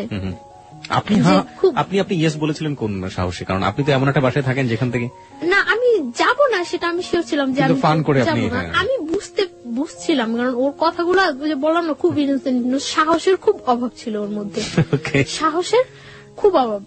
তো ও তখন আমি হাসার পরে আমি বলতেছি আচ্ছা ঠিক আছে আপনি যান, আমি এমনিতেও যাব না, এমনিতেও আপনার সাথে আমার ফার্স্ট পরিচয়, আর তাছাড়া আমি কোথাও যাই না, আমি এমনিতেও যাব না, আপনি যান এনজয় করেন। পরে ও বিয়েতে গেল, বিয়ে থেকে আসলো, আসে আবার রাত্রে আমাকে ফোন করলো। ফোন করার পর আমি ওর সাথে 1 মিনিট 2 মিনিট কথা বলি। তো এইভাবে 3-4 দিন কথা বলার পর জাস্ট রাত্র যখন 12টা, 12:15, 1টা বাজে, তখন ও আমার সাথে কথা বলে 2 মিনিট, 1 মিনিট, 3 মিনিট এরকম কথা বলে এবং খুব একটা অস্থির একটা ভাব প্রকাশ করে। মানে আমার মনের মধ্যে খুব কনফিউশন হয়, এরকম অস্থির কেন? তো এবং কি যেন বলে মোমবাতি, মোম। তো আমি ইয়ে করি যে ও কি কোনো নেশা টেশা করে রাত্রে। ওকে। একটা নেশাগ্রস্ত মানুষের কথা যখন তার ফিল হয় যে সে নেশা করা উচিত বা করবে, তখন একটা মানুষের বিহেভিয়ার দেখলেই বোঝা যায়। তো ওর এরকম অস্থির অস্থির ভাবটা আমার কাছে খুব ইয়ে লাগে। তখন আমি কিউরিসিটি জাগে যে কি করে ও, কেন ও আমার সাথে 2-1 মিনিট কথা বলে রাখা দেয় বা এমন অস্থির অস্থির কেন। তো আমি এটা ওই টাইমটাই আমি ওরে বিশেষ করে ফোন দেই তখন রাত্রে, যে কেন কি করে ও, আমি এটা জানার চেষ্টা করি। তো এইভাবে কয়েকদিন চলে যায়। কয়েকদিন পরে ও একদিন, ওর বাইক আছে, ও একদিন আমার কলেজ থেকে আনতে যায়, সেটা আমার না বলেই যায়, ফোন করে যে আমি আসছি, আপনি আমার সাথে যাবেন। পরে আমি আচ্ছা ঠিক আছে দাঁড়ান। তো আমি বের হয়ে আসি, আসার পরে আমার নিয়ে আসে বলতে কি মানে আমার বাসায় ইজি নিয়ে যেতে পারতো, অনেকটা ঘুরায়। তো ও বলে যে আপনি জাস্ট আমাকে একটু সাপোর্ট করে বসেন, যাতে আপনি পড়ে টরে না যান, আমার ভয় লাগতেছে যদি আপনি পড়ে যান। আমি বলি কোনো প্রবলেম নেই। মহাখালীর দিকে নিয়ে যায়। তো মহাখালী ফ্লাইওভার অনেক রাফ ড্রাইভ করে, জাস্ট এরকম একেবারে কাত হয়ে যায় এরকম ধরার জন্য আপনাকে, মানে এরকম রাফ ড্রাইভ করতেছে। এমনিতেও ও সবসময় রাফ ড্রাইভ করে, একটু সুযোগ পাইলেই, রাস্তা একটু ফাঁকা পাইলেই এরকম করে। তো ফ্লাইওভারের উপরে একেবারে কাত হয়ে গেছে। তখন আমার কাছে একটু ভয় লাগছিল, তখন আমি এরকম কাঁধের উপর হাতটা রাখি। হাতটা রাখার পরে মানে এরকম করে অনেকটা ঘুরায়, মিরপুরের দিকে নিয়ে যায়, নিয়ে অনেকটা ঘুরে টুরে বাসার একটু দূরে বাসা থেকে নামায় দেয়। তো আমি বাসায় যাই, তারপরে এরকম কথা বলতে থাকে। তো ওই আমাকে বলে যে আপনি আমার ফ্রেন্ড হবেন। আমি বলছি আচ্ছা ঠিক আছে ফ্রেন্ড হবো। তখন কিন্তু আমি জানি না যে ও পড়াশোনা করে না বা কিছু। তখন আমি বলি যে আপনার ক্যাম্পাসটা তো কাছেই, আপনি কেন কলেজে যান না। তো বলে এই সমস্যা ওই সমস্যা, মারামারি করছে, এটা হয়েছে ওইটা হয়েছে, কিন্তু ও বলে না যে ও পড়াশোনা করে না বা করেই নেই, ওইটাও বলে না। তো তারপর ও এইভাবে চলতে থাকে, কিছুদিন যায়, ও বলে যে আপনি আমার ফ্রেন্ড হন। আচ্ছা ফ্রেন্ডশিপ করলাম ওর সাথে। ফ্রেন্ডশিপ করার পরে মানে কয়েকদিন যায় ভালোই। তো ও বলতেছে যে ফ্রেন্ড থেকে তারপরে চিন্তা পরে করবো, আগে ফ্রেন্ড। আপনার বাসায় বুঝতে পারতাম না এগুলো, যে আপনি যেখানে আছেন যেভাবে আছেন, আপনার তো যিনি আপনাকে জোর করে বিয়ে করেছেন তারও তো বোঝার ব্যাপার ছিল, সেও বুঝতে পারতো না? কেউ বুঝতে পারতো না। আমি সবসময় মানে আউটসাইডে বাইরে গিয়ে ওর সাথে বেশি কথা বলতাম, আর রাতে 2-1 মিনিট কথা বলতাম। তো একদিন আমরা ধানমন্ডি লেকে নিয়ে যায় আমাকে কলেজ থেকে, মানে কথা বলতে থাকে। তো কথার মধ্যে আমি হঠাৎ দেখি ও সিগারেট খাচ্ছে। তো তখন আমি ইয়ে করি যে ও স্মোক করে। তো আমি ওর কথার মধ্যে জিজ্ঞাসা করি যে আপনি কি কোনো নেশা করেন, ড্রাগস নেন বা অ্যাডিক্টেড আপনি? পরে বলতেছে যে হ্যাঁ। পরে আমি বলতেছি যে কেন? পরে বলতেছে যে আমার লাইফে একটা কষ্ট আছে তার জন্য। তো আমি বলতেছি কি কষ্ট? তো বলে যে একটা মেয়ের সাথে আমার অ্যাফেয়ার ছিল, তো মেয়েটা আমার ছাইড়ে চলে গেছে, তারপর থেকে আমি ইয়ে করি। তারপর মানে এই কথা বলে। তো আমি বলতেছি যে মেয়েটা চলে গেছে তার জন্য আপনি এইভাবে ড্রাগ নিচ্ছেন, এটা কিন্তু ঠিক না। এইভাবে ও কথাটা বলছে, আমার কাছে খুব খারাপ লাগছে। তারপর আমি ওর সাথে ভালো ফ্রেন্ডশিপ করি, প্রায় প্রত্যেক দিনই কথা বলি, সকালে যাওয়ার সময় কথা বলি, বিকালে আসার সময় কথা বলি। তো ও দেখা গেছে মানে আমার বাসার সামনে দিয়ে যাওয়ার সময়, মানে যেতে হলে আমার বাসার সামনে দিয়ে যেতে হয়, আর আমার আসতে হলে ওর বাসার সামনে দিয়ে আসতে হয়। মানে যাচ্ছে আমাকে দেখে যাচ্ছে, আসছে আমাকে দেখে আসছে, এভাবে চলতে থাকি কিছুদিন। তারপরে কিছুদিন চলার পরে একদিন আমি মানে আমার মার সাথে কথা বলি। আমি মার সাথে কথা বলার পর আমার মন খুব খারাপ থাকে। তখন মার্চের 7 তারিখ, 8 তারিখ থেকে আমার পরীক্ষা, 3rd সেমিস্টার। তো আমি ইয়ে করি, মার সাথে কথা বলার পরে মানে আমার মন খুব খারাপ থাকে। খারাপ থাকার পর আমি ওরে ফোন করি, আমার সাথে মুভি দেখবেন? পরে বলতেছে হ্যাঁ দেখবো। পরে আমি বলতেছি আচ্ছা ঠিক আছে। তখন বাজে 12:30 দুপুর। হ্যাঁ দুপুর। আমরা 3টার দিকে মুভি দেখবো এই করি। পরে ও অনেক ফ্রেন্ডদের ফোন দেয় ওর, যে কোন হলে মুভি দেখা যায়, মুভি দেখার মতো কোন ভালো পরিবেশ আছে। তখন মানে স্টার সিনেপ্লেক্সে। তো সিটিতে নিয়ে আসে আমাকে, বাসা থেকে বের হই 2টার দিকে। তো আস্তে আস্তে আসার পরে লাল টিপ মুভিটাই হয়। আসার পরে টিকিট পাই না, আমরা টিকিট পাই না। তো আমি ওই দিন অনেক জেদ করি যে আমি আজকে মুভি দেখবই। আমার কাছে খুব খারাপ লাগতে থাকে, মানে ও কোনো ফ্যাক্ট না, আমি যে ওর সাথে ঘুরতেছি বা মুভি দেখতেছি এটা কোনো ফ্যাক্ট না। আমার মনের মধ্যে ওই ইয়াটাই থাকে যে আমার মার সাথে আমি কথা বলছি, ওই ব্যাপারটাই আমার মনের মধ্যে সবসময় কাজ করতে থাকে।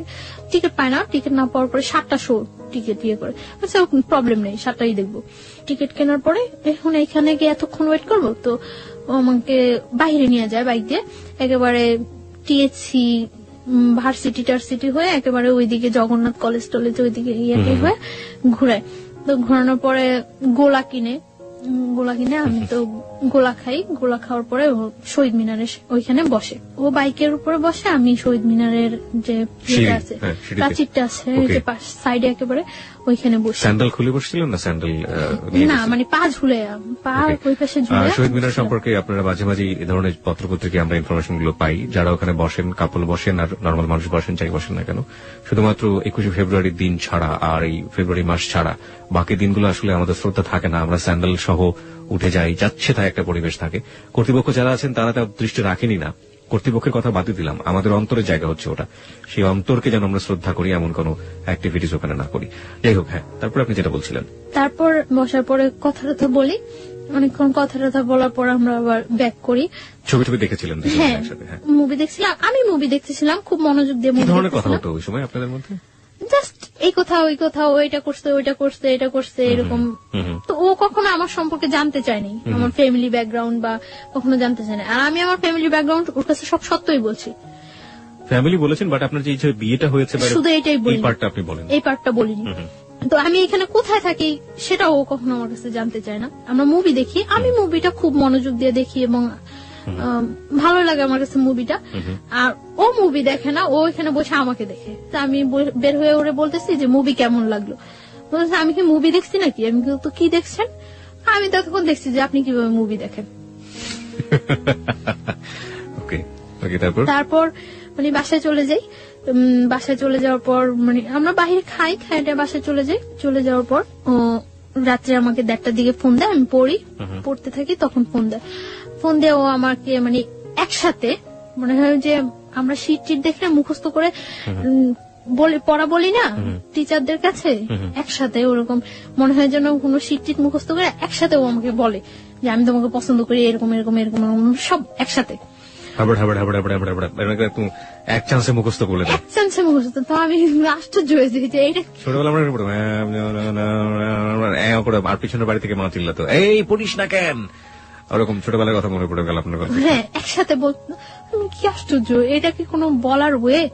তো আমি চুপ করে থাকি। পরে বলতেছে তুমি আমার পরে জানাও। তুমি বলছো তখন? হ্যাঁ, তুমি আমার পরে জানাও। তো আমি কিছু বলি না, চুপ করে থাকি, কেটে দেই ফোন। তারপরেও আমাকে যখন ফোন দেয়, ফোন দিয়ে বলে যে আমি আপনি করে বলি। তো বলতেছে যে আপনি করে বলো কেন, তুমি করে বলো, পসিবল না। বলতেছে যে তুমি করে বলো, তুমি করে। এভাবে কয়েকদিন যাওয়ার পর আমি ওকে তুমি করে বলা স্টার্ট করি। ও দেখা গেছে তুমি আপনি মিশ্রণ হয়ে যায়, মিশ্রিত ভাষায় কথা বলতেছি। তো ও হাসতো, মিশ্রিত ভাষায়। এইভাবে কয়েকদিন যায়, যাওয়ার পরে মানে ওর সাথে এক পর্যায়ে কি রিলেশন হয়ে যায়, অ্যাফেয়ার হয়ে যায় আমার সাথে। এবং ওর কথাগুলি আমার খুব ভালো লাগে, যখন কথা বলে আমার খুব ভালো লাগে। আমি অবাক হয়ে তাকিয়ে থাকি যে ও কথা বলে, কিন্তু খুব স্বাভাবিক ভাষায়, সাবলীল শুদ্ধ ভাষায় কথা বলে তা কিন্তু না, নর্মাল কথা বলতেছে, কিন্তু আমার কাছে খুব ইনোসেন্ট লাগে। তার জন্য আমি ওর কথায় খুব ইয়ে হয়ে যায়। কিন্তু ও যে মানে ফলস বলতেছে, মিথ্যা বলতেছে, আমি ফিল করি। এটা আমি অনেক কিছু আমি ফিল করতে পারি, মিথ্যা বলছে আপনি ফিল করতে পারছেন, ফিল করতে পারি। কিন্তু আমার কাছে তারপরেও ভালো লাগে কথাগুলো, কারণ ওই সময়টা আমার কেউ ছিল না, আমার পাশে একটা লোক যে আমি তার সাথে ইয়ে করবো, এনজয় বলতে আমার লাইফটাই খুব ইয়ে ছিল। যতক্ষণ ওর সাথে থাকতাম বা কথা বলতাম আমার কাছে খুব ভালো লাগতো। সমুদ্রের মধ্যে মানুষ যখন পড়ে এবং সে যদি সাঁতার না জানে, হাতের কাছে যাই পাবে সেটাকে সে অবলম্বন করবে, সেটা খড়কুটোই হোক আর যাই হোক। গল্পটা শোনার পর আসলে তাই মনে হচ্ছে। শুনুন তারপর। তো এইভাবে কয়েকদিন যায়, অ্যাফেয়ার ওর সাথে আমার ভালো একটা রিলেশন হয়ে যায়। ও আমাকে মানে শিফট করে নিয়ে যায়, দিয়ে যায়। ওর সাথে যে কোনো ব্যাপারে আমি ওর সাথে শেয়ার করি, যে কোনো। কিন্তু শুধু একটা ব্যাপারই আমি বলি না, যে আমার আগে একটা বিয়ে হয়েছিল, আমি অনেক ট্রাই করি বলার জন্য যে আমার এটা বলা উচিত, কিন্তু আমার বলতে গেলেই ভয় হয় যে এটা বললে সম্ভবত ও আমার সাথে রিলেশন রাখবে না। কিন্তু ওর কথার মধ্যে অনেক সময় প্রকাশ পাইতো যে ও বলতো যে তোমার যদি 20টাও বিয়ে হয় তাতেও কোনো প্রবলেম নেই, তারপর আমি তোমাকে বিয়ে করবো। আচ্ছা, তার মানে আপনি বলে দিয়েছেন যে আপনি তাকে লাভ করেন? হ্যাঁ, দুজনের মধ্যে ওয়ার্ড দিয়ে হয়ে গেছে। হ্যাঁ, ওকে। তো ওর সাথে আমার রিলেশনটা ভালো চলতে থাকে। তো আমি যেখানে থাকি ওইখানে কেউই জানে না যে আমি ওই ছেলেটার ওয়াইফ, কেউ জানতো না। মানে কি বাড়ির লোকজন ছাড়া আশেপাশে কেউ? বাড়ির লোকজনও জানতো না, কারণ আমরা একটা ফ্ল্যাট বাসায় থাকতাম, কেউ জানতো না যে আমি ওই ছেলেটার ওয়াইফ। ওর ফ্যামিলি ছাড়া আশেপাশে কেউ জানতো না, কারোর কাছে আমি তো বলতামই না, ওরও বলার প্রয়োজন হয় নাই, কারোর কাছে বলতো না। তো আর আমি তো সবসময় আমার মতোই চলতাম। ওই এলাকার অনেকেই জানে যে ওই ছেলেটার সাথে আমার সাথে রিলেশন হয়, রুমেলের সাথে আমার সাথে রিলেশন, এটা ওই এলাকার অনেকেই জানে। আপনার তথাকথিত হাজবেন্ড যদি বলি জোর করে যে করলো, ও জানতো না? সব জানলে তো ওরও জানার কথা। ও পরে জানতে পারে। ওকে, যাই আমরা সিরিয়ালে যাই। তারপর কিছুদিন যাওয়ার পরে মানে ওদের বাসার সবাই, আমি যে বাসা থাকি ওই বাসার সবাই বেড়াইতে যায়, আমি যাই না। কোথায় বেড়াতে যায়? গাজীপুর। মানে ওরা ফ্যামিলি মিলে একটা কোথাও বেড়াতে যায়, আপনি যান না? ওকে, আমি যাই না, আপনি থেকে যান। আমি থেকে যাই। এর মধ্যে ও আবার বাইক অ্যাক্সিডেন্ট করে। বাইক অ্যাক্সিডেন্ট করার পরে ওর একটা ফ্রেন্ডের বাসায় কাছেই, ওর ফ্রেন্ডরা সবাই জানতো, সবাই আমাকে চিনতো, তো কাছে ওর ফ্রেন্ডের বাসা। ওর ফ্রেন্ডের বাসায় কেউ থাকে না, সবাই বাড়িতে গেছে সবাই। তো ওর ফ্রেন্ডের বাসা প্রত্যেকদিন যায় আমি ওরে দেখে আসতাম। তো এর মধ্যে 26 মার্চ যেদিন বিকালে আমি আমার একটা ফ্রেন্ডের বাসায় গেছি। তো ওর কাছে এটা খুব খারাপ লাগছে যে আমি অ্যাক্সিডেন্ট করছি আর ও মনে হয় ঘুরতেছে। তো আমার ফোন দিয়ে বলতেছে ভালোই তো ঘুরতেছো। আমি বলবো ঘুরতেছি, আমি জাস্ট কিছু শীট বই টই নিয়ে ওর বাসায় গেছিলাম। তো আমি চলে আসি, চলে আসার পর আমি বলতেছি যে কোথায়, এখন তো তোমার সাথে দেখা করবো না। আমি কেন, আমি এখন এত কষ্ট করে চলে আসছি এখন দেখা করবো না মানে? পরে বলতেছে আচ্ছা ঠিক আছে তুমি বাসায় যাও, আমি তোমার ফোন দিচ্ছি। তো আমি বাসায় গেছি, তারপর ফোন দিচ্ছি সন্ধ্যার পর। তো সন্ধ্যার পর ওর ওই ফ্রেন্ডের বাসায় গেছি, যাই কিছুক্ষণ গল্প টল্প করার পর আবার আমি বাসায় চলে আসছি। তো প্রত্যেক দিনই আমি রাতে যাওয়ার সময় ওর ওই ফ্রেন্ডের বাসায় যাই ওরে দেখে যেতাম। ও অ্যাক্সিডেন্ট করছে, ওর পায়ে ব্যান্ডেজ ট্যান্ডেজ করা ছিল, শরীরে বিভিন্ন ইয়েতে ব্যান্ডেজ করা ছিল, ছুলে টুলে গেছে। তো আমি ওই দিন প্রত্যেক দিনই ওরে দেখে যেতাম। এর মধ্যে ওরা যেদিন গাজীপুর গেছে ওই দিন তো আমি বলছি যে আমার বাসায় কেউ নেই। পরে বলতেছে যে আচ্ছা তুমি আসবা, এই বাসায় আসবা? পরে আমি বলছি আচ্ছা আসবো। তো ওই বাসায় গেছি, তো রাত্র হয়ে গেছে, প্রায় 11টা বেজে গেছে। তো বলতেছে এখন তুমি বাসায় যাবা? তো 11টা বেজে গেছে, বলতেছে তুমি বাসায় যাবা? আচ্ছা ঠিক আছে তুমি নিচে যাও, আমি তোমাকে দিয়ে আসবো। পরে দিয়ে আসছে। আমার পরীক্ষা শেষ হয়ে গেছে এপ্রিলের 16 তারিখ। ওই দিন প্রচুর বৃষ্টি হচ্ছে। তো সন্ধ্যার সময় আমার বলতেছে যে এখন যদি আমি সুস্থ থাকতাম তাহলে তোমার নিয়ে ভিজতাম বাইরে। তো আমি বলতেছি আচ্ছা ঠিক আছে, তো এখন কি প্রবলেম, ভিজো। পরেও আমার বলতেছে যে একা একা ভিজতে ভালো লাগে না, তুমি আসবা? আমি বলতেছি আচ্ছা আসবো। কোথায় আসবো? ওদের বাসার সামনে ওর আরেকটা ফ্রেন্ডের বাসা, তুমি ওই বলি সামনে আসো, তোমার নিয়ে আসবো আমরা। পরে আমি গেছি, যাওয়ার পরে ও নিয়ে গেছে ওই ফ্রেন্ডের বাসা। কনস্ট্রাকশনের কাজ চলছে, 5 তলা পর্যন্ত কাজ চলছে এখন। তো 5 তলা ছাদে নিয়ে গেছে। ছাদে নেওয়ার পর অনেক বৃষ্টি হয়েছে, তো আমরা ভিজছি, অনেকক্ষণ ভিজছি। ভিজার পর খুব ভালো লাগছিল, অনেকদিন পর মনে হয় একেবারে একটা রিল্যাক্স, খুব খুব এনজয় করছি আমি। ভিজার পর ঠান্ডা লাগতেছিল। 5 তলাটা যে হচ্ছে ওই রুমগুলোর ভিতরে ঢুকে গেছে। তো ভিতরে ঢুকে গেছি মতন ওর নিচ থেকে একটা তাওয়াল আনানোর ব্যবস্থা করছে, যে ভিজে গেছে ঠান্ডা লাগতেছে। তো একটা তাওয়াল আনছিল মতন মুছে টুছে ওইখানে দাঁড়াইছিলাম। এর মধ্যে কারেন্টটা চলে যায়। কারেন্টটা চলে যাওয়ার পর ওর ফ্রেন্ডরা ওই পাশে থাকে, সামনে থাকে, দেখতেছে যে কেউ আসছে কিনা। আর আমরা এই পাশে দাঁড়ায় কথা বলতেছি। তো আমি কারেন্টটা চলে যাওয়ার পর আমার ভয় লাগে যে আল্লাহ আমি এইখানে আসলাম, এতগুলা ছেলে না কি চিনি না জানি না, হয়তো কয়েকদিনের মাত্র পরিচয়, এর চেয়ে কয়েকদিনের রিলেশন, এর চেয়ে কত ডিপ রিলেশন থাকলেও মানুষের জীবনে কত অঘটন ঘটে যায়। কেন আসলাম আমি এখানে? আমি যতটুকু না ভয় পাচ্ছি তার চেয়ে বেশি ভয় ও পাচ্ছে। ও আমাকে প্রচুর ভয় পেত, এটা আমার কাছে সবচেয়ে ভালো লাগতো। খুব ভয় পেত আমার। ওকে, মেয়েরাকে আসলে এটা লাইক করে কিনা? মানে ছেলেরা তাদের দেখে ভয় পাবে, ইনফ্যাক্ট কাছের মানুষ তাদের দেখে ভয় পাবে, হয়তো লাইক করে না। আমি পরে ওকে জিজ্ঞাসা করছিলাম যে তুমি আমার ভয় পেতা কেন? আমি তোমার ভয় পেতাম না, জাস্ট সম্মান করতাম যে আমি যদি তোমার সাথে ভুলেও কোনো ফল্ট করে থাকি তাহলে যদি তুমি চলে যাও, এর জন্য আমি তোমার ভয় ভয় থাকতাম। তারপরে কি হলো ওই সময়টা? ওটা বলেন, ওটা নিয়ে লোকজন খুব বেশি আগ্রহ পোষণ করছে যে ওই সময় কি হচ্ছে, সো রোমান্টিক সিচুয়েশন। তো মানে তাওয়াল নিয়ে আসে, তো তাওয়াল নিয়ে আসে মুছার পর আমি ওখানে দাঁড়াই, আমি ফোনে গান ছাড়ি। ফোনে কোন গানটা ছাড়েন? এমনি গান, মানে অডিও ছেড়ে দেয়, অডিও ছাড়ার পরে গান চলে। তো আমি দাঁড়ায় আছি, দাঁড়ায় কাঁপতেছি। ও আমার পাশেই এসে বসে, একটা বেঞ্চ থাকে, বেঞ্চের উপরে বসে ওর ফোনটা টিপতেছে। মানে আমিও না মনে হয় যে ওকে জীবনে দেখে নেই চিনি না, ও আমার মনে হয় জীবনে দেখে নেই চিনি না, এরকম একটা সিচুয়েশন। দুজনই লজ্জা পাচ্ছেন প্রচন্ড। আমি ভয় পাচ্ছি, আমি তো চেহারার দিকে তাকিয়ে আছি না যে ও কি পাইতেছে, ভয় পাইতেছে না হাসতেছে না কাঁপতেছে, আমি ওটা দেখতেই আছি না। আমি ভয় পাইতেছি আর খুব প্রকাশ করতেছি যে ওর দিকে আমার কোনো মনে নেই। আমি ফোনে গান ছাড়া ফোন টিপাটিপি করতেছি আর বলতেছি আল্লাহ কতক্ষণ বৃষ্টিটা থামবো, আমি বাসায় যাবো, কতক্ষণ থামবো। আর বলতেছে একটা ছাতা আনো না, আমি বাসায় যাই, একটা ছাতা আনো না। ওরা বলতেছে এখন আমি ছাতা আনতে কই যাবো, আর এত বৃষ্টির মধ্যে তুমি বের হইলেও সমস্যা কেউ দেখলে, তার চেয়ে বরং বৃষ্টিটা কমুক তারপরে যাও। তো সন্ধ্যার পর আর কি বিজলি চমকাইতেছে, বাইরে অনেক বিদ্যুৎ চমকাইতেছে, ভয় লাগতেছে। কিছুক্ষণ দাঁড়ানোর পর বৃষ্টিটা আস্তে কমে গেছে। বৃষ্টিটা কমে যাওয়ার পর আমি বলতেছি যে আমি চলে যাইতেছি। মানে আমি যখন যাচ্ছি তখন আমার হাতে টাচ করছে, এই ফার্স্ট হাতে টাচ করছে।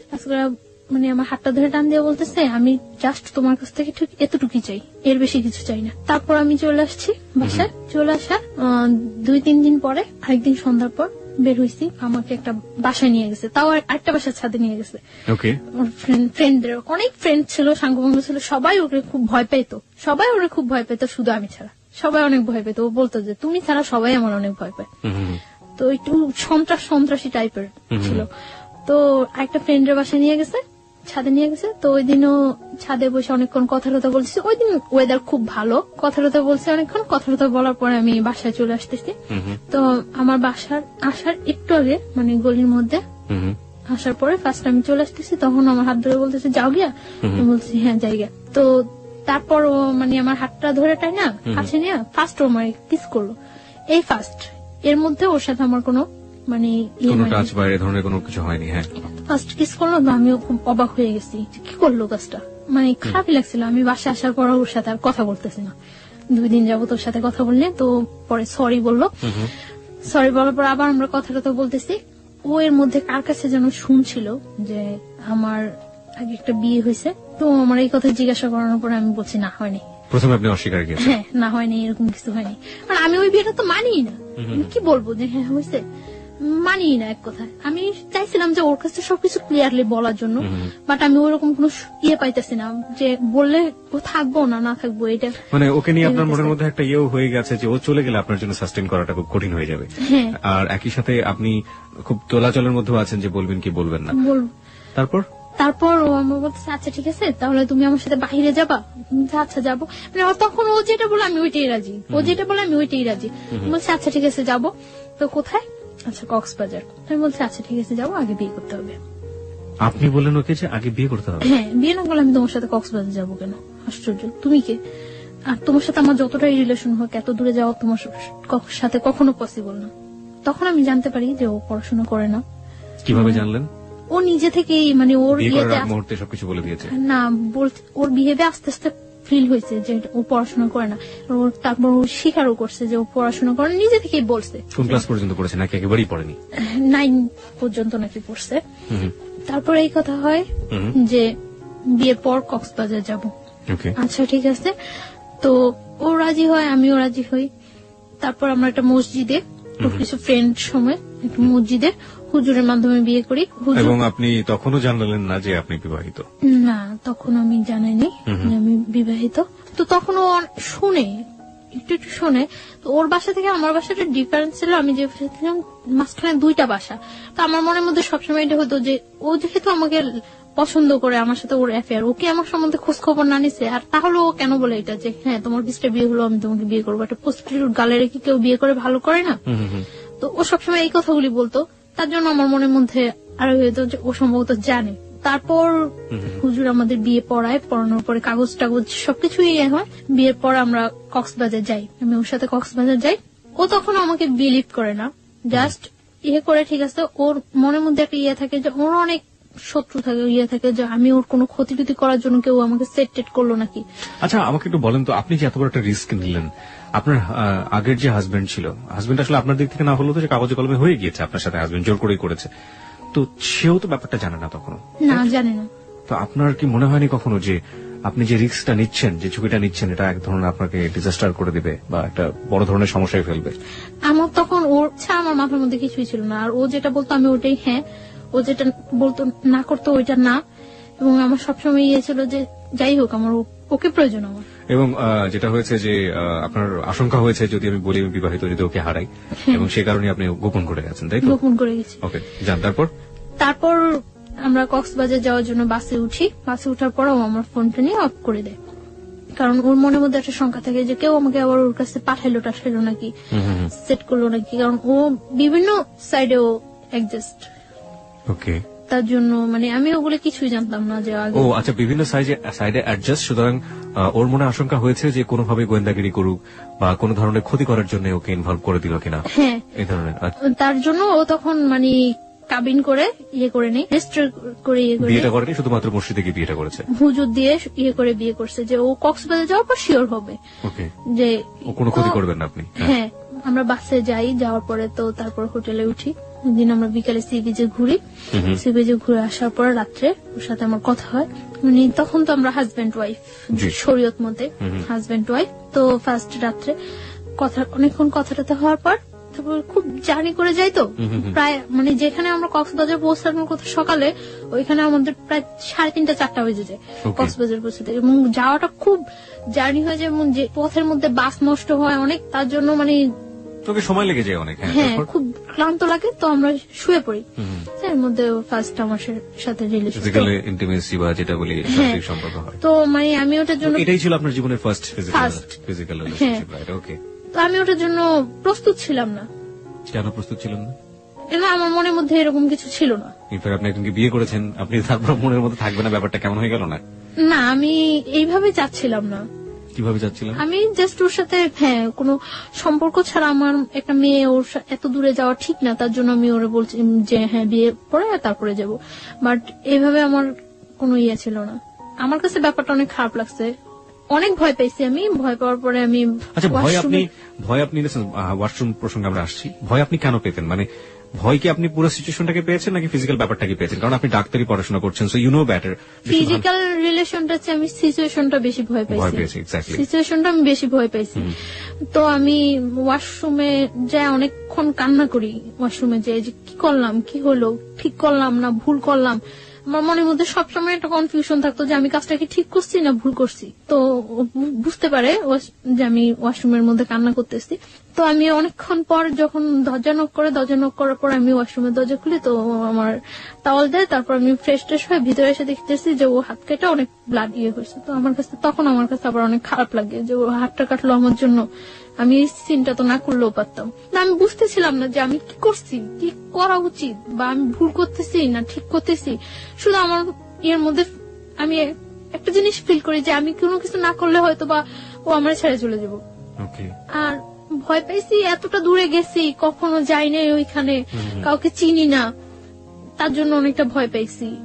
তো তারপর খাবার নিয়ে আসার পর ও নিজে আমার খাওয়াই দেয়। খাওয়াটাও দেওয়ার পর মানে আমার ইয়ে করে যে সরি তুমি যে এরকম কান্নাকাটি করবো আমি বুঝি নাই, এটা করে তারপর ইজি হয়ে যায়। তারপর মানে ও আমার অনেক বুঝায়, কান্নাকাটি করে। আমি তারপর ঘুমায় যাই। আমি মানে ঘুমায় যাওয়ার পর ও যে হাত কাটে, তখন আমি দেখি যে হাত কাটে ব্লাড ব্লিডিং হইতেছে। তারপর আমি ওটার ওয়াশ টস করি, মুছে টুছে দিয়ে ব্যান্ডেজ দিয়ে আমার কাছে তখন আমার কাছে অনেক খারাপ লাগে যে আসলে মনে হয় ও ইচ্ছাকৃত ভাবে কাজটা করেনি, করলে কি আমার কষ্ট পাওয়াতে কি ও হাত কাটতো। তারপরে ও এখানে থাকি, 4-5 দিন থাকি, আমরা খুব এনজয় করি। তারপর এনজয় করলেও ওর মধ্যে একটা মানে কনফিউশন থাকে। আমার মনের মধ্যে তো সবসময় একটা ইয়ে যে আমি কি করতেছি, কোথায় যায় দাঁড়াবো আমার জীবনটা, আমি কি করতেছি এটা। আর আমার মনে হয় যে আমার চোখ বুঝলে শুধু আমি ওরে ফিল করতে পারি, আর কিছুই না। তখন আমি ফিল করতে পারতেছিলাম যে ও যদি যতটা খারাপই হোক আর যতটা পড়াশোনা না করুক, যাই করুক, তারপর আমার মনে হয় যে আমার জন্য ওরে প্রয়োজন। আমি এটা ফিল করতেছি, খুব খুব ফিল করতেছি। হ্যাঁ, আমি দেখি যে ও খুব কান্নাকাটি করতেছে। তো আমি ওরে জিজ্ঞাসা করি যে কেন কান্নাকাটি করতেছো। তখন ও আমার বলতেছে যে আমি তোমার অনেক লাভ করি, অনেক ভালোবাসি, কিন্তু বাট যদি আমি তোমার না পাই এজন্য অনেক কান্নাকাটি করে ও, যে আমি তো আমার ফ্যামিলির কিছুই জানিনি যে এরকম ইয়ে করতেছি। এর মধ্যে আমরা হিমছড়ি, মহেশখালী অনেক জায়গায় ঘুরি, খুব এনজয় করি। তার মধ্যে আমার মনের মধ্যে সবসময় একটা ও আমার জিজ্ঞাসা করতো কি চিন্তা করো তুমি, এত কি চিন্তা করো, এত কি চিন্তা করো। তারপর আমি বলতে পারতাম না যে আমি এই ব্যাপারটা চিন্তা করতেছি। আমার মনের মধ্যে সবসময় ইয়ে হতো যে ও আমার ছেড়ে চলে যাবো তাহলে। তো তারপর আমরা ঢাকা চলে আসি। আসার সময় সারা বাসের মধ্যে আমি মানে খুব আমার পেইন ফিল হইতেছিল, পেটে অ্যাবডোমেনাল পেইন হচ্ছিল, আমার পেট ব্যথা করতেছিল প্রচুর। কেন যেন আমার খুব খারাপ লাগতেছিল এবং আমার মনে হইতেছিল যে আমি জীবন থেকে মনে হয় অনেক কিছু হারাই ফেলতেছি। আস্তে আস্তেই মানে সারা রাত্র আমি ইয়ে করি যে আমি আর ওই বাসায় থাকবো না, যে যেভাবেই হোক আমার এই ওকে পাইতে হলে আমার এই ওয়েটা থেকে বের হয়ে আসতেই হবে যেভাবেই হোক। আমি কক্সবাজার যাওয়ার পরেই ওই ছেলেটা জানে যে আমি ওর সাথে কক্সবাজার গেছি বা ওর সাথে আমার রিলেশন। শুনে তখন যে মানে দারোয়ান তারপরে এলাকার লোকজন বলে যে আপনাদের বাসায় যে মেয়েটা আছে ওই মেয়েটার সাথে তো ওই ছেলেটার সাথে রিলেশন। তখন ও সবাই পাবলিশ করতে থাকে যে আমি ওর ওয়াইফ, এটা পাবলিশ করতে থাকে। তখন আমি কিছুই জানি না। তো আমি আসার পর আমি তো সকালবেলা এসে আমি দুপুরে এই বাসা থেকে বের হয়ে আসি। আপনার আগের হাজবেন্ডটা এখন পাবলিশ করতে শুরু করলো যে আপনি তার ওয়াইফ। বের হয়ে আসে আমি ওরে ফোন দিই যে আমি বাসা থেকে বের হয়ে আসছি। পরে বলতেছে কেন তুমি বাসা থেকে বের হয়ে আসছো? আমি বলতেছি যে আমার পক্ষে ওই বাসা থাকা সম্ভব না। তখন আমি কিন্তু বলি নাই, শুধু এটুকু বলছি যে আমার পক্ষে ওই বাসা থাকা সম্ভব না। তো আসার পরে ও বলতেছে তাহলে এখন কোথায় যাবা? অনেক মানে ঘুরতেছি আমরা, কোথাও থাকার জায়গা ম্যানেজ করতে পারতেছি না। কি আসছে রুমেল? হ্যাঁ, পরে আমরা ইয়ে করলাম, আমি আমার খালার বাসায় চলে যাই। তখন আমি ওরে প্রেশার ক্রিয়েট করতে চাই যে তুমি তোমার ফ্যামিলিতে জানো, তুমি তোমার ফ্যামিলিতে জানো, যেহেতু আমাদের মধ্যে রিলেশন হয়ে গেছে, বিয়ে হয়ে গেছে, সবকিছু হয়ে গেছে, তো তুমি তোমার ফ্যামিলিতে জানো। তো প্রেশার ক্রিয়েট করার পরে ওর বোনেরে জানায়। তো বোনেরা জানানোর পর ওর বোন আমার সাথে দেখা করার কথা বলে। তো ও এটা বলে না যে বিয়ে হয়ে গেছে, এটা বলে না, জানতো যে পছন্দ করে। তো আমার ওর বোনের কাছে নিয়ে যায়, দেখা টাকা হয়, কথা টথা হয়। পরদিন 15 জুন ওর বার্থডেতে ওর বোনের বাসা আমাকে ইনভাইট করার পর আমি ওর বোনের বাসায় যাই। সবাই খুব ইজি মাইনা নেয়, সবাই বুঝে না আসলে যে রিলেশনটা এত ডিপলি, এটা কেউ বুঝে না, মনে করে যে হয়তো বা থাকবে কি থাকবে না, ফ্রেন্ডশিপ আছে, গার্লফ্রেন্ড বয়ফ্রেন্ড মাইনে নেয় ইজিলি।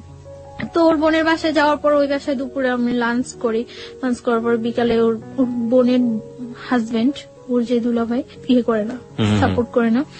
তো বিকালে আমি কেক কাটার পর সন্ধ্যা রাত্রেও আমার দিতে আসে। তো দিতে আসার পর আমার খালতো ভাইয়ের সাথে ওর ইন্ট্রোডিউস হওয়ার পর আমার খালতো ভাই ফিল করে যে এটা হলো কারণ যে ওই বাসা থেকে কেন চলে আসছে। আমার খালতো ভাইয়ের সাথে আমার আগে যে হাজবেন্ড ছিল ওর সাথে খুব ভালো রিলেশন ছিল। আমার খালতো ভাই করে কি ব্যাপারটা আমার ফ্যামিলিতে জানিয়ে দেয়। আমার বাড়ি থেকে আমাকে ইমিডিয়েট বাড়িতে যাওয়ার জন্য ফোন করে, আমার আব্বু অসুস্থ বলে। তা আমি বাড়িতে যাই। এই গেলেন কতদিন পরে গেলেন? 1 বছর 4 মাস। ওকে। আপনার ফার্স্ট হাজবেন্ড যাকে বলছেন আপনি, সে এই ঘটনার পর থেকে কোন সিন ক্রিয়েট করেনি? কারণ সে তো সন্ত্রাসী ছিল এক ধরনের। ও তো মানে গ্রামে থাকতো, শহরে ওর ততটা প্রভাব নেই। ও মানে খুব ঠান্ডা মাথায় কাজগুলো করতো, কোনো মানে করতো না, ও করছে যে একই এলাকার মধ্যে যখন ঘটনা, তো আমি যদি এটা পাবলিশ করে দিতে পারি আমার ওয়াইফ, তাহলে ও এখানে কখনো এস্টাবলিশড হতে পারবে না। কক্সবাজার যাওয়ার কিছুদিন আগে হঠাৎ করে ও যখন মানে আস্তে আস্তে শুনতে থাকে, তখন ও ওই ফ্ল্যাটটা ছেড়ে ওর মাকে বাড়িতে পাঠিয়ে দিয়ে একটা টিন শেড বাসা নেয় ওইখানেই, টিন শেড বাসা নেয়। তো ওই বাসা আমার ওর সাথে উঠতে এখন বাধ্য। ওই বাসায় উঠি, 1 রুম বাসা, তো মানে যাতে সবাই জানতে পারে যে আমি ওর ওয়াইফ, এরকম একটা করে। ওই বাসা আমার মনে হয় 7-8 দিন থাকা হয়। তারপর তো আমি কক্সবাজারে চলে যাই। কক্সবাজার যাই আমি 6 তারিখ, আসি আমরা 12 তারিখ। তো আপনি যেটা বলছিলেন যে আপনার বাবার বাসায় গেলেন 1 বছর 4 মাস পর, সেখানকার থেকে আমরা শুরু করেন? না, আমার বাড়ি থেকে করে যে আমার আব্বু অসুস্থ, বাড়ি যাওয়ার জন্য বলে যে আমার কাকা, আমার যারা আছে সবাই বাড়ি যাচ্ছে। তো আমি কয়েকজনের কাছে ফোন দিই, কেউই জানে না আমার আব্বু যে অসুস্থ। তারপর মানে হঠাৎ করে শুনে আমি আর করতে পারি না। আমি আচ্ছা ঠিক আছে আমি আসবো। তো কিছুক্ষণ পর আবার সবাই ফোন দিয়ে বলতেছে হ্যাঁ তোমার আব্বু অসুস্থ। আমার কাছে ব্যাপারটা খুব লাগে। তা আমি ওরা বলতেছি যে আমার এইভাবে বাসায় বাড়িতে নিয়ে যেতেছে। আমি ওর সাথে হোস্টেল খুঁজতেছি তখন। তো বাড়িতে যেতে হবে, আমি বাড়ি যাওয়ার জন্য দুপুরে আমরা ওর কাছ থেকে বিদায় নিয়ে আসতেছি। ও রাস্তার মধ্যে দাঁড়ায় কান্না করতেছে, আমি চলে আসতেছি, ও কান্না করতেছে। আমার কাছে খুব খারাপ লাগতেছে তখন যে সেই জানুয়ারি মাস থেকে ওর সাথে আমার হইতেছে, কিন্তু কখনো আমি একটা দিন মনে হয় ওরে ছাড়া ওর সাথে আমার দেখা হয়নি, এরকম যায়নি। ও যখন রাস্তার মধ্যে দাঁড়ায় কান্না করতেছে তখন আমার কাছে খুব খারাপ লাগতেছিল যে আমি যাব না। তারপর আমি বাড়িতে যাই। যখন আমি লঞ্চে উঠার পর মানে কিছুটা যাওয়ার পর আমি জানতে পারি যে আমার খালতো ভাইটা ফিক করে আমাকে বাড়িতে নিয়ে যাচ্ছে। তখন আমার মানে লঞ্চের মধ্যে বলতেছে যে তুই যে কাজটা করছো কাজটা কি ঠিক? আমার খালতো ভাইটা আমার ইমিডিয়েট 6 মান্থের ছোট। তো ও যে আমাকে লাইক করতো, পছন্দ করতো, সেটা আমি কিছুই জানতাম না। আমি হঠাৎ দেখতেছি ও আমার পা ধরে বলতেছে যে আমি তোর অনেক ভালোবাসতাম, তুই যে এই কাজটা করবে আমি কখনো বুঝিনি। হ্যাঁ, আশ্চর্য হয়ে যায় যে ওকে কি বললো এটা। পরে আমি বলছি কি কা? পরে বলতেছে তুই এইরকম একটা ছেলের সাথে করতেছিস, করতেই পারি, এটা আমার life. Let me ask you one thing. আপনার কি ফার্স্ট লাইফটা সম্পর্কে সে জানতো না যে আপনি? হ্যাঁ, জানতো। তারপরে এবং ফার্স্ট লাইফটা আমার যতটুক মানে সাপোর্ট করার ও আমার তখন করতো, যে এইভাবে এইভাবে তুই বাইরে আসবি ওইখান থেকে, এইভাবে এইভাবে ইয়ে করবি। ওর সাথে আমার সাথে জাস্ট একটা ফ্রেন্ডের মতো ছিল আমার খালতো ভাইটার সাথে আমার সাথে। ওকে, যখন দেখলো যে আপনি বাইরে হয়েই গেছেন অন্য একজনের সাথে, তখন গিয়ে সে আপনার পা ধরতেছে যে না তুই এটা করতে পারবি না। ওকে, হ্যাঁ, এবং আমার ফার্স্ট লাইফটা মানে যত সমস্যাগুলি সিনক্রেট করছি আমি ওই বাসায়, সবটা ওর ইয়াতে করছি। ওকে, লেট মি, আমার মনে হয় গল্পটা অনেক জটিল হয়ে গেছে আমাদের শ্রোতাদের কাছে, আমি একটু পরিষ্কার করে দিতে চাই। বন্ধন ব্যাপারটা হচ্ছে এরকম যে প্রথম যে ঘটনাটা ঘটেছে তার জীবনে, ছায়ার জীবনে, সেটা তো আপনারা জানেনই যে জোরপূর্বক, এবং জোরপূর্বক ওর কোনো যাওয়ার কোনো গতি ছিল না, এবং যে কারণে সে ওই ছেলের সাথে এতদিন পর্যন্ত থেকেছে, ওই বাসায় থাকতে হয়েছে তার। এই থাকা অবস্থায় সে তার খালাতো ভাইয়ের কাছ থেকে ফুল সাপোর্টটা পেয়েছে, এবং খালাতো ভাই বলেছে কিভাবে কিভাবে বাসা থেকে বের হয়ে আসবি, কিভাবে কিভাবে তুই আমার এই কাজটা করবি, ওই কাজটা করবি, এটা ফুল সাপোর্টটা সে পেয়েছে। যখন ছায়া একটা ছেলেকে নিয়ে স্বপ্ন দেখছে এবং একটা ছেলেকে নিয়ে অলরেডি বের হয়ে গিয়েছে, ঠিক সেই মোমেন্টে খালাতো ভাই তাকে ওখান থেকে সরিয়ে নিয়ে আসার চেষ্টা করছে, কারণ খালাতো ভাইয়ের উদ্দেশ্য ছিল তাকে ওখান থেকে সরিয়ে নিয়ে আসা, এবং খালাতো ভাই তাকে লাভ করতো। ঘটনার ইকুয়েশনটা এখন এরকম। চলুন তারপর মানে ওর কথাগুলো শুনে আমি সব অবাক হয়ে গেছি। ও বলতেছে যে তুই যে কাজটা করছিস, যে ছেলেটার সাথে তোর অ্যাফেয়ার, তোরা কখনো ইয়ে করবো? পরে আমি বলতেছি হ্যাঁ করবো। তখনও কিন্তু ও জানে না যে আপনি ম্যারিড। না, তো আমি বলতেছি যে হ্যাঁ করবো। পরে বলতেছে যে, পরে ওর সাথে আমার সাথে অনেক কথা কাটাকাটি হয়। কাটাকাটি হওয়ার পরে তো সকালবেলা বাড়ি যেয়ে আমি ওর অনেক রিকোয়েস্ট করি যে তুই বাড়িতে কাউকে এই কথাটা বলবি না, বাড়িতে কাউরে এই কথাটা বলবি না। পরে আমি বাড়িতে যাওয়ার পর ও সাথে সাথেই ব্যাপারটা আমার বোনের সাথে শেয়ার করে, এবং আগে থেকেই হয়তো ওই যে রাত্রে ওর সাথে ইন্ট্রোডিউসটা আমার মনে হয় রাতেই ফোনে ও ব্যাপারটা শেয়ার করছিল, এবং শেয়ার করার পরেই বাড়ি থেকে আমাকে নিয়ে যাওয়ার জন্য ইয়ে হয়েছে। আমি বাড়িতে যাওয়ার পরে আমার জিজ্ঞাসা করে যে এরকম যে সত্যি তোর সাথে ওই ছেলের সাথে রিলেশন? পরে আমি বলি যে না, আমার সাথে এরকম কোন ছেলের সাথে, কারণ আমি জানি যে ওইখান থেকে আমার আসতে হলে এটা আমার যেভাবে হোক চাপাই যেতে হবে। তো তারপরে কি করে আমার ফোন থেকে ওই নাম্বারটা, রুমেলের নাম্বারটা আমার বাড়ির সবাই সেন্ড করে দেয়, এবং তখন বাড়ি থেকে রুমেলের ফোন দেয়। ফোন দিয়ে রুমেলের বলে যে তুমি কি জানো ওর যে আগে একটা বিয়ে হয়েছিল? মানে আমার বাড়ি থেকে ইয়াটা ছিল এরকম যে আমার আগের হাজবেন্ডের সাথে কাট করে এখান থেকে আমাকে একেবারে নিয়ে যাবে, এবং নিয়ে যাওয়ার পরে যে আমি বাইরে যাই কিছুদিন বাইরে ইয়ে করে আসবো, আসার পর এস্টাবলিশড ভাবে ইয়ে করার জন্য। কিন্তু আমার খালতো ভাই ওটা ইয়ে করে যে ওই ছেলেটা পড়াশোনা করে না বা দেখতে ইয়ে না, দেখতেও ততটা ইয়ে না, রুমেল ঢাকার ছেলে, তার জন্য সব দিক দিয়ে ওকে ডিসলাইক করানো, মানে আর আমার খালতো ভাইটা সবাই খুব পছন্দ করে, আমার ফ্যামিলি ছাড়াও সবাই খুব পছন্দ করে ওরে। আমি ওরা অনেকবার রিকোয়েস্ট করছিলাম যে তুই বাড়িতে পড়বি না। ও কি করছে, বাড়িতে যায় ফোন নাম্বারটা দিয়ে দেওয়ার পর রুমেলের ফোন করছে। আমার মা ফার্স্ট ফোন দেওয়ার পর রুমের ফোন রিসিভ করার পর বলতেছে আমি মানে আমার আগের হাজবেন্ডের বলতেছে যে আমি ওই লোকটার শাশুড়ি। তো অবাক হয়ে গেছে যে কি বলতেছে। তো ও মা বলে কথা বলছে, কথা বলার পরে মানে আমার বাড়ি থেকে বলে দিচ্ছে যে আমি ম্যারিড। তো আমার জিজ্ঞাসা করছে যে তুমি কি সত্যি ম্যারিড? পরে আমি বলছি না, আমি ম্যারিড না। কখন আমি বিশ্বাসই করি না যে আমি বিয়ে করছি বা আমার এরকম। আমার ইয়ে ছিল যে ওরা আমি সবকিছু একদম সুন্দরভাবে বুঝাই বলবো, এইভাবে বললে তো। পরে বলতেছে যে সত্যি তুমি ম্যারিড না? আমি একটু গিয়েছিলাম যে আমি যে কাজটা করিনি আমার পক্ষ থেকে, রিলিজিয়াস পার্সপেক্টিভে এটা বিয়ে না, এটা হওয়া সম্ভব না, এবং আমার মনের মধ্যে এইটুকু গিয়েছিল যে আল্লাহ আমাকে কখনো এর জন্য শাস্তি দিব না, কারণ আমি তো ইচ্ছাকৃত ভাবে কিছু করিনি। তো বলছে আচ্ছা ঠিক আছে। পরে আমি পরদিনই আমি বাড়ি থেকে খুব তোড়জোড় করে আমি ঢাকা আসতেই হবে, পরদিনই আমি চলে আসি ঢাকা। এক কথায় পালাইয়ে চলে আসি ঢাকা, বাড়ি থেকে পালাইয়ে চলে আসি, দুপুরবেলা পালাই চলে আসি। আসার পর পরদিন সকালে আসি, আসার পরে আমার মনের মধ্যে কেনই যেন একটা এক্সট্রা সাহস হয়ে গেছিল যে আমি তো এই কাজটা করিনি, তো আমি অন্তত আল্লাহর সাপোর্টটা তো কম। তো আমার তখন বলতেছো মিথ্যা হলে কিন্তু তুমি পাগল হয়ে যাবে, এটা হইব ওইটা, কিচ্ছু হবে না, আমার কিচ্ছু হবে না। এইভাবে বলিনি যে আমার বিয়ে হয়নি, আমি ওরে বলছি যে না আমি কাউকে বিয়ে করি নাই। Okay, this is the note of line. ও বলেছেন আমি কাউকে বিয়ে করি নাই। আমি কিন্তু এটা বলতে পারতাম যে আমি আমার বিয়ে হয়নি, আমি কিন্তু এটা বলিনি। আমি বলছি যে আমি কাউকে বিয়ে করি নাই, কারণ আমি ওই রেখে দিছি যাতে আমি ওরে বলতে পারি পরে। তারপর ও বিলিভ করার পর আমার হোস্টেলে উঠায় দেয়। ওই দিনই হোস্টেলে উঠায় দেওয়ার পরে আমি তখন আমার কলেজ অফ, পড়াশোনা থেকেও আমি অনেকটা ইয়ে হয়ে গেছি। আমি তো ওর সাথে ঘুরতেছি, ইয়ে করতেছি, খুব এনজয় লাইফে। মানে ওরা আমার মতো হ্যাপি পারসন নেই। ও মানে এতটা ভালো হয়ে গেছে, ওর আগে যে অ্যাডিক্টেড ছিল, নেশা করতো, ওগুলো সব ছাড়িয়ে দিতেছে। কি নিত আমাকে একটু বলেন তো সম্পর্কে, ও কি ধরনের নেশা করতো? ও আগে ইয়াবা নিত, ইয়াবা নিত। এমনিতে ও সব প্রকার নেশা করার ওর অভ্যাস আছে। আচ্ছা, আর এমনিতেই ওর যেটা বলছিলেন যে সন্ত্রাসী টাইপের ছিল, মানে কোনো ঝামেলা ছিল? হ্যাঁ, ও বলছিল আমারে যে ওর আউটসাইডে কিছু প্রবলেম আছে। সেগুলো কি আপনি জানেন? হ্যাঁ, আমি জানি। ওকে, মানে you want to share with us or not? Not.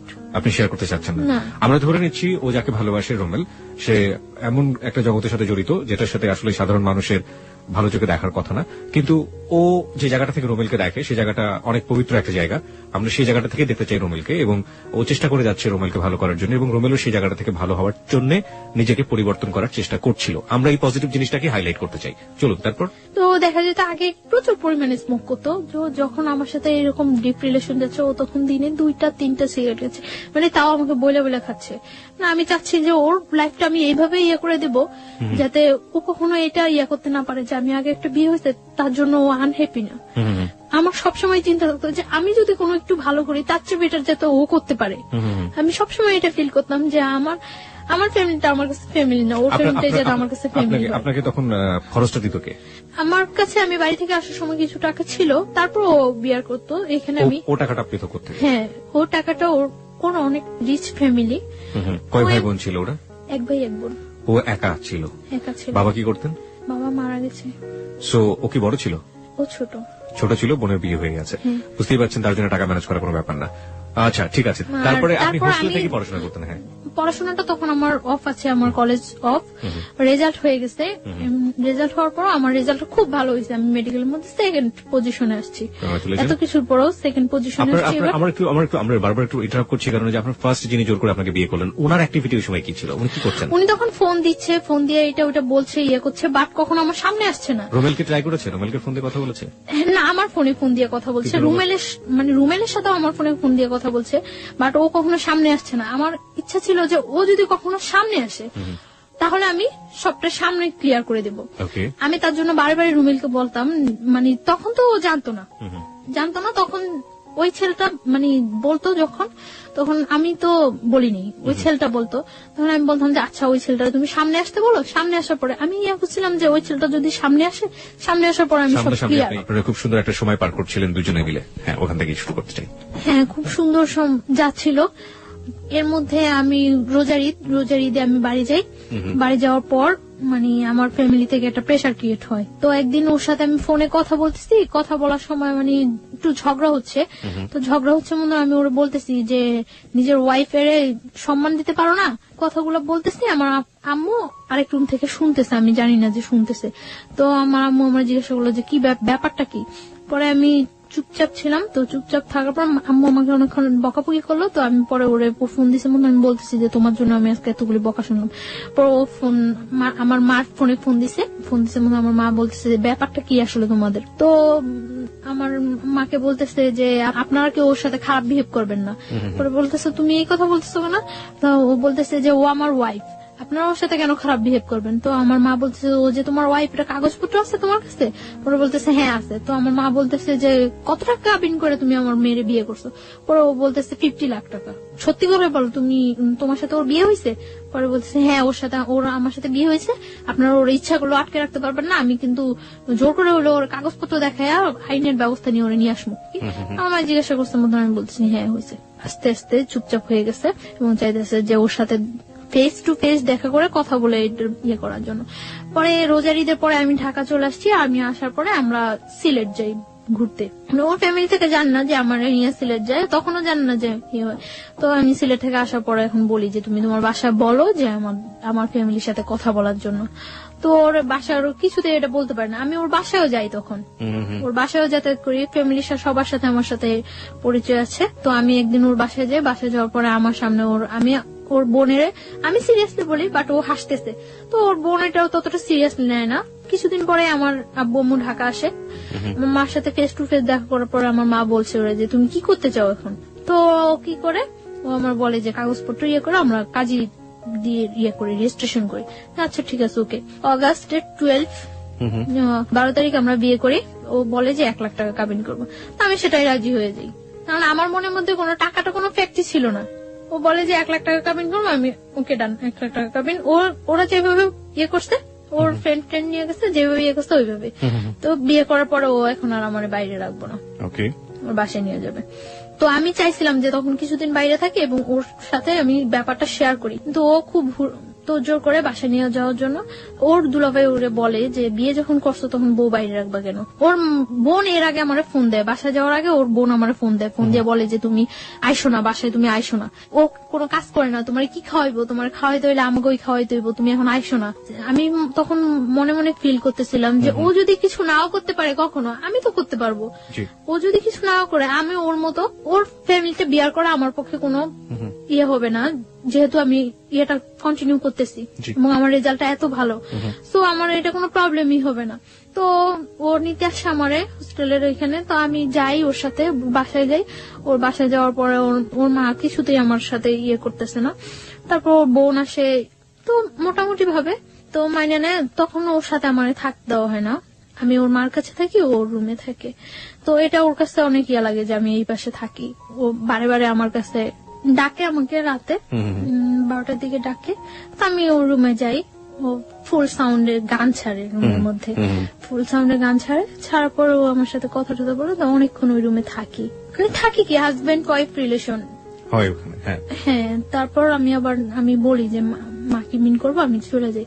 ও বলতেছে না তুমি এখানে ঘুমাও, প্রবলেম নাই। আমি বলতেছি না আমি চলে যাই। পরে আমি মার রুমে চলে আসি, মার কাছে ঘুমাই। তো এভাবে 3 দিন চলে যায়। 3 দিন পরে ওই এলাকার লোকজন আস্তে আস্তে জানতে থাকে, সবাই তখন যখন বউ দেখতে আসে সবাই আস্তে আস্তে এইভাবে, তো আস্তে আস্তে ওই এলাকার লোকজন জানতে পারে যে আমার সাথে ওর বিয়ে হয়েছে। তো এলাকার লোকজন বলে যে এই মেয়েটা আগে একটা বিয়ে হয়েছে, এরকম ইয়ে করে। ওই বাসায় কেউ এটা খুব স্বাভাবিক ভাবে তো মানেই না, খুব অস্বাভাবিক হয়ে যায় সবাই, অস্বাভাবিক হয়ে যায়। তারপর আমি ওরে বলি যে তুমি কি চাও, তুমি আমার রাখতে চাও নাকি, রাখতে চাইলে চলো আমরা এখান থেকে অন্য কোথাও চলে যাই, সবকিছু সিচুয়েশন ঠিক হয়ে গেলে তারপর চলে আসবো। ওরা আমি এটা বলি, ও আমার ফুললি সাপোর্ট দেয়। আমি যে কোনো একটা কিছু করব বা সবাইকে আমি কিছু বলবো বা কোনো একটা, ও আমার সবসময় চাপাই রাখে এবং ওটা ফুললি সাপোর্ট দেয় যে না সবকিছু ঠিক হয়ে যাবে, সবকিছু ঠিক হয়ে যাবে। ওর উপরেই আমার 100% ভরসা থাকে। এভাবে ইয়া হইতেছে। আমার বাড়িতে ফোন করছে, ওর বোন দুলাভাই ফোন করছে। ফোন করার আগে আমার বাড়িতে অনেক হুমকি টুমকি দিয়ে থ্রেট করে যে আমি এখানে আসছি, আমার যে কোনো একটা প্রবলেম করবো, আমার এসে নিয়ে যাওয়ার জন্য ইয়ে করে। তো আমার বাড়ি থেকে অনেক রিকোয়েস্ট করে যে ওর সাথে কিছু করে না, আমরা ওরে নিয়ে আসার ব্যবস্থা করতেছি, আমরা আসতেছি। তো আমার বাড়ি থেকে আমার ফ্যামিলি পার্সনরা আসে, আমার মা আসে। 20 সেপ্টেম্বর আমার বার্থডে, ওই দিন সন্ধ্যার পর তো ওর বাসায় সবাই খুব বাজে ভাষায় বকাবকি করে, অনেক বাজে কথা বলে। এগুলো আমার কাছে অনেক খারাপ লাগে, কিন্তু আমি তারপরেও কানে নেই না কোনো কথা। এরকম চুপচাপ ওর রুমের মধ্যে বসে থাকি। 3 দিন যাবত আমি চুপচাপ ওর রুমের মধ্যে বসে থাকি। ও বাইরে থেকে আসার পরে আমি বলি যে তুমি কি আমার নিয়ে চলে যাবা নাকি কি করবা, তুমি কি করতে চাও। ও বলতেছে তুমি কোনো কথা বলো না, চুপচাপ থাকো, কোনো সব ঠিক হয়ে যাবে। তো ওই রুমে যায়, ওর মার রুমে যায়, সবার সাথে অনেক রাগারাগি করে। তখন আমার একটা ভিত্তি হয় যে না ও মনে হয় ঠিক আছে। তো এটা সম্পূর্ণ যে ফিক ছিল, সম্পূর্ণ ফিক করে আমি বুঝতেই পারি না। তো রাত্রে আমি ওরা অনেক রিকোয়েস্ট করি যে দেখো আমার তোমার ছাড়া পসিবল না। ও এর মধ্যে বলা হয়নি একটা কথা, এর মধ্যে আমার কানাডার ইয়ে হয়ে যায়, কিছুদিন 1 সপ্তাহের মধ্যে আমি কানাডা চলে যেতে পারি, আমার ভিসা প্রসেসিং সবকিছু ওকে হয়ে যায়। তো আমি ওরে বলি যে ধরো আমি যদি স্কলারশিপ নিয়ে বাইরে চলে যাই তো তুমি কি করবা। আমি জীবনেও যাইতে দেব না। আমি ওর একটা কথায় জীবনে যাইতে দেব না, ওর একটা কথায় অফ হয়ে যাই। আমি আর কানাডা যাওয়ার দ্বিতীয়বার নাম করি না। আমার লাইফের সব চরম ভুল এই জায়গায় যে আমি ওইটাই ছেড়ে দিছি। তারপরে কি হলো? ওরা আমি অনেক রিকোয়েস্ট করি যে দেখো তুমি কি করবা, কি ইয়ে করতো। ও বলতেছে যে তুমি আমার সাথে থাকতে পারবা না।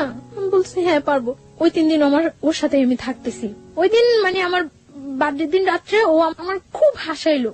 হাজবেন্ড ওয়াইফের মধ্যে যে রিলেশনটা ফুললি, ওই দিন রাত্রে একেবারে সারা রাত্র ওইরকম একটা রিলেশন ছিল এবং আমরা ঘুমাইছি, খুব সকাল সকাল ঘুমাইছি ওই দিন। পরদিন সকালে আমার বাসা থেকে লোকজন আসছে, আসার পরে ওরা ওইখানে বিচারের বসাই ইয়ে করছিল।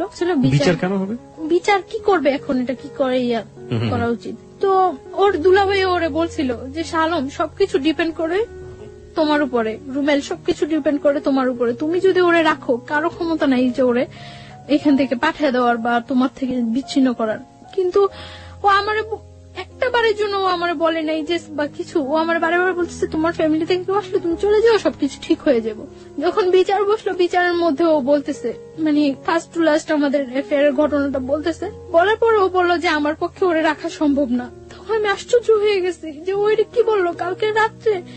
সামান্য কয়েকটা ঘন্টাও এতটা চেঞ্জ, আমি হতবাক হয়ে গেছি যে ও কি বললো। ও বারে বারে বারে বারে সবাই ওরে জিজ্ঞাসা করতেছে যে তুমি যেটা করবা সেটাই হইব, তুমি যেটা বলবা সেটাই হইব।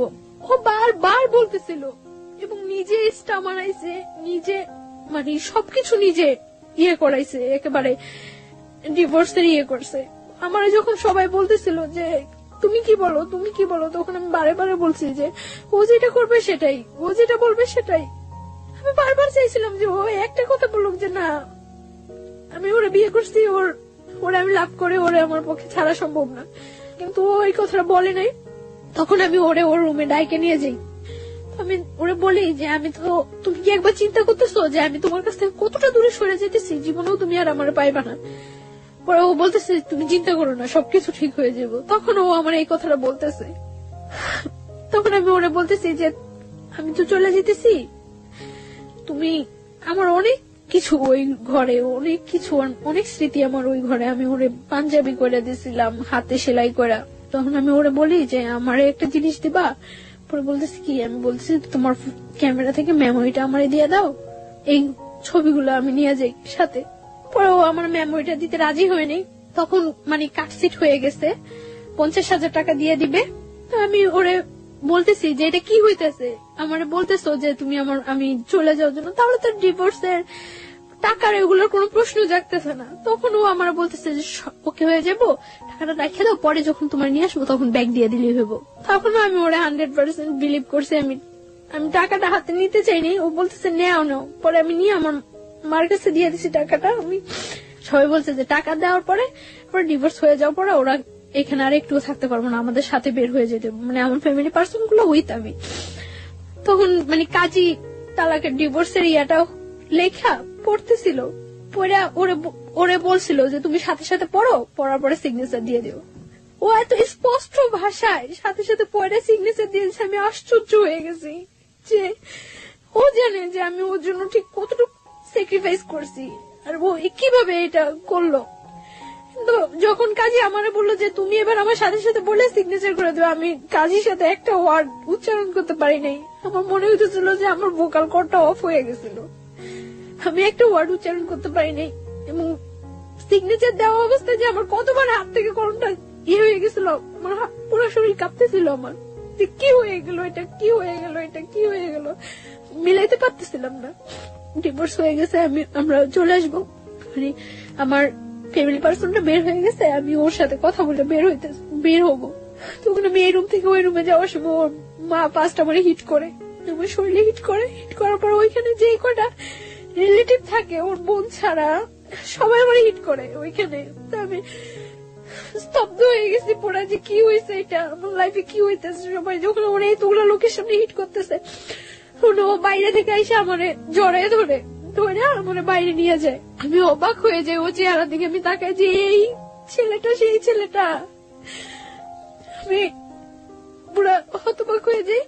তারপর মানে যখন ইয়েতে স্টারে চলে আসি আমরা, বারবার পিছনের দিকে তাকাইতেছি যে ও আসতেছে কিনা, ওরে দেখতেছি কিনা, দেখি না।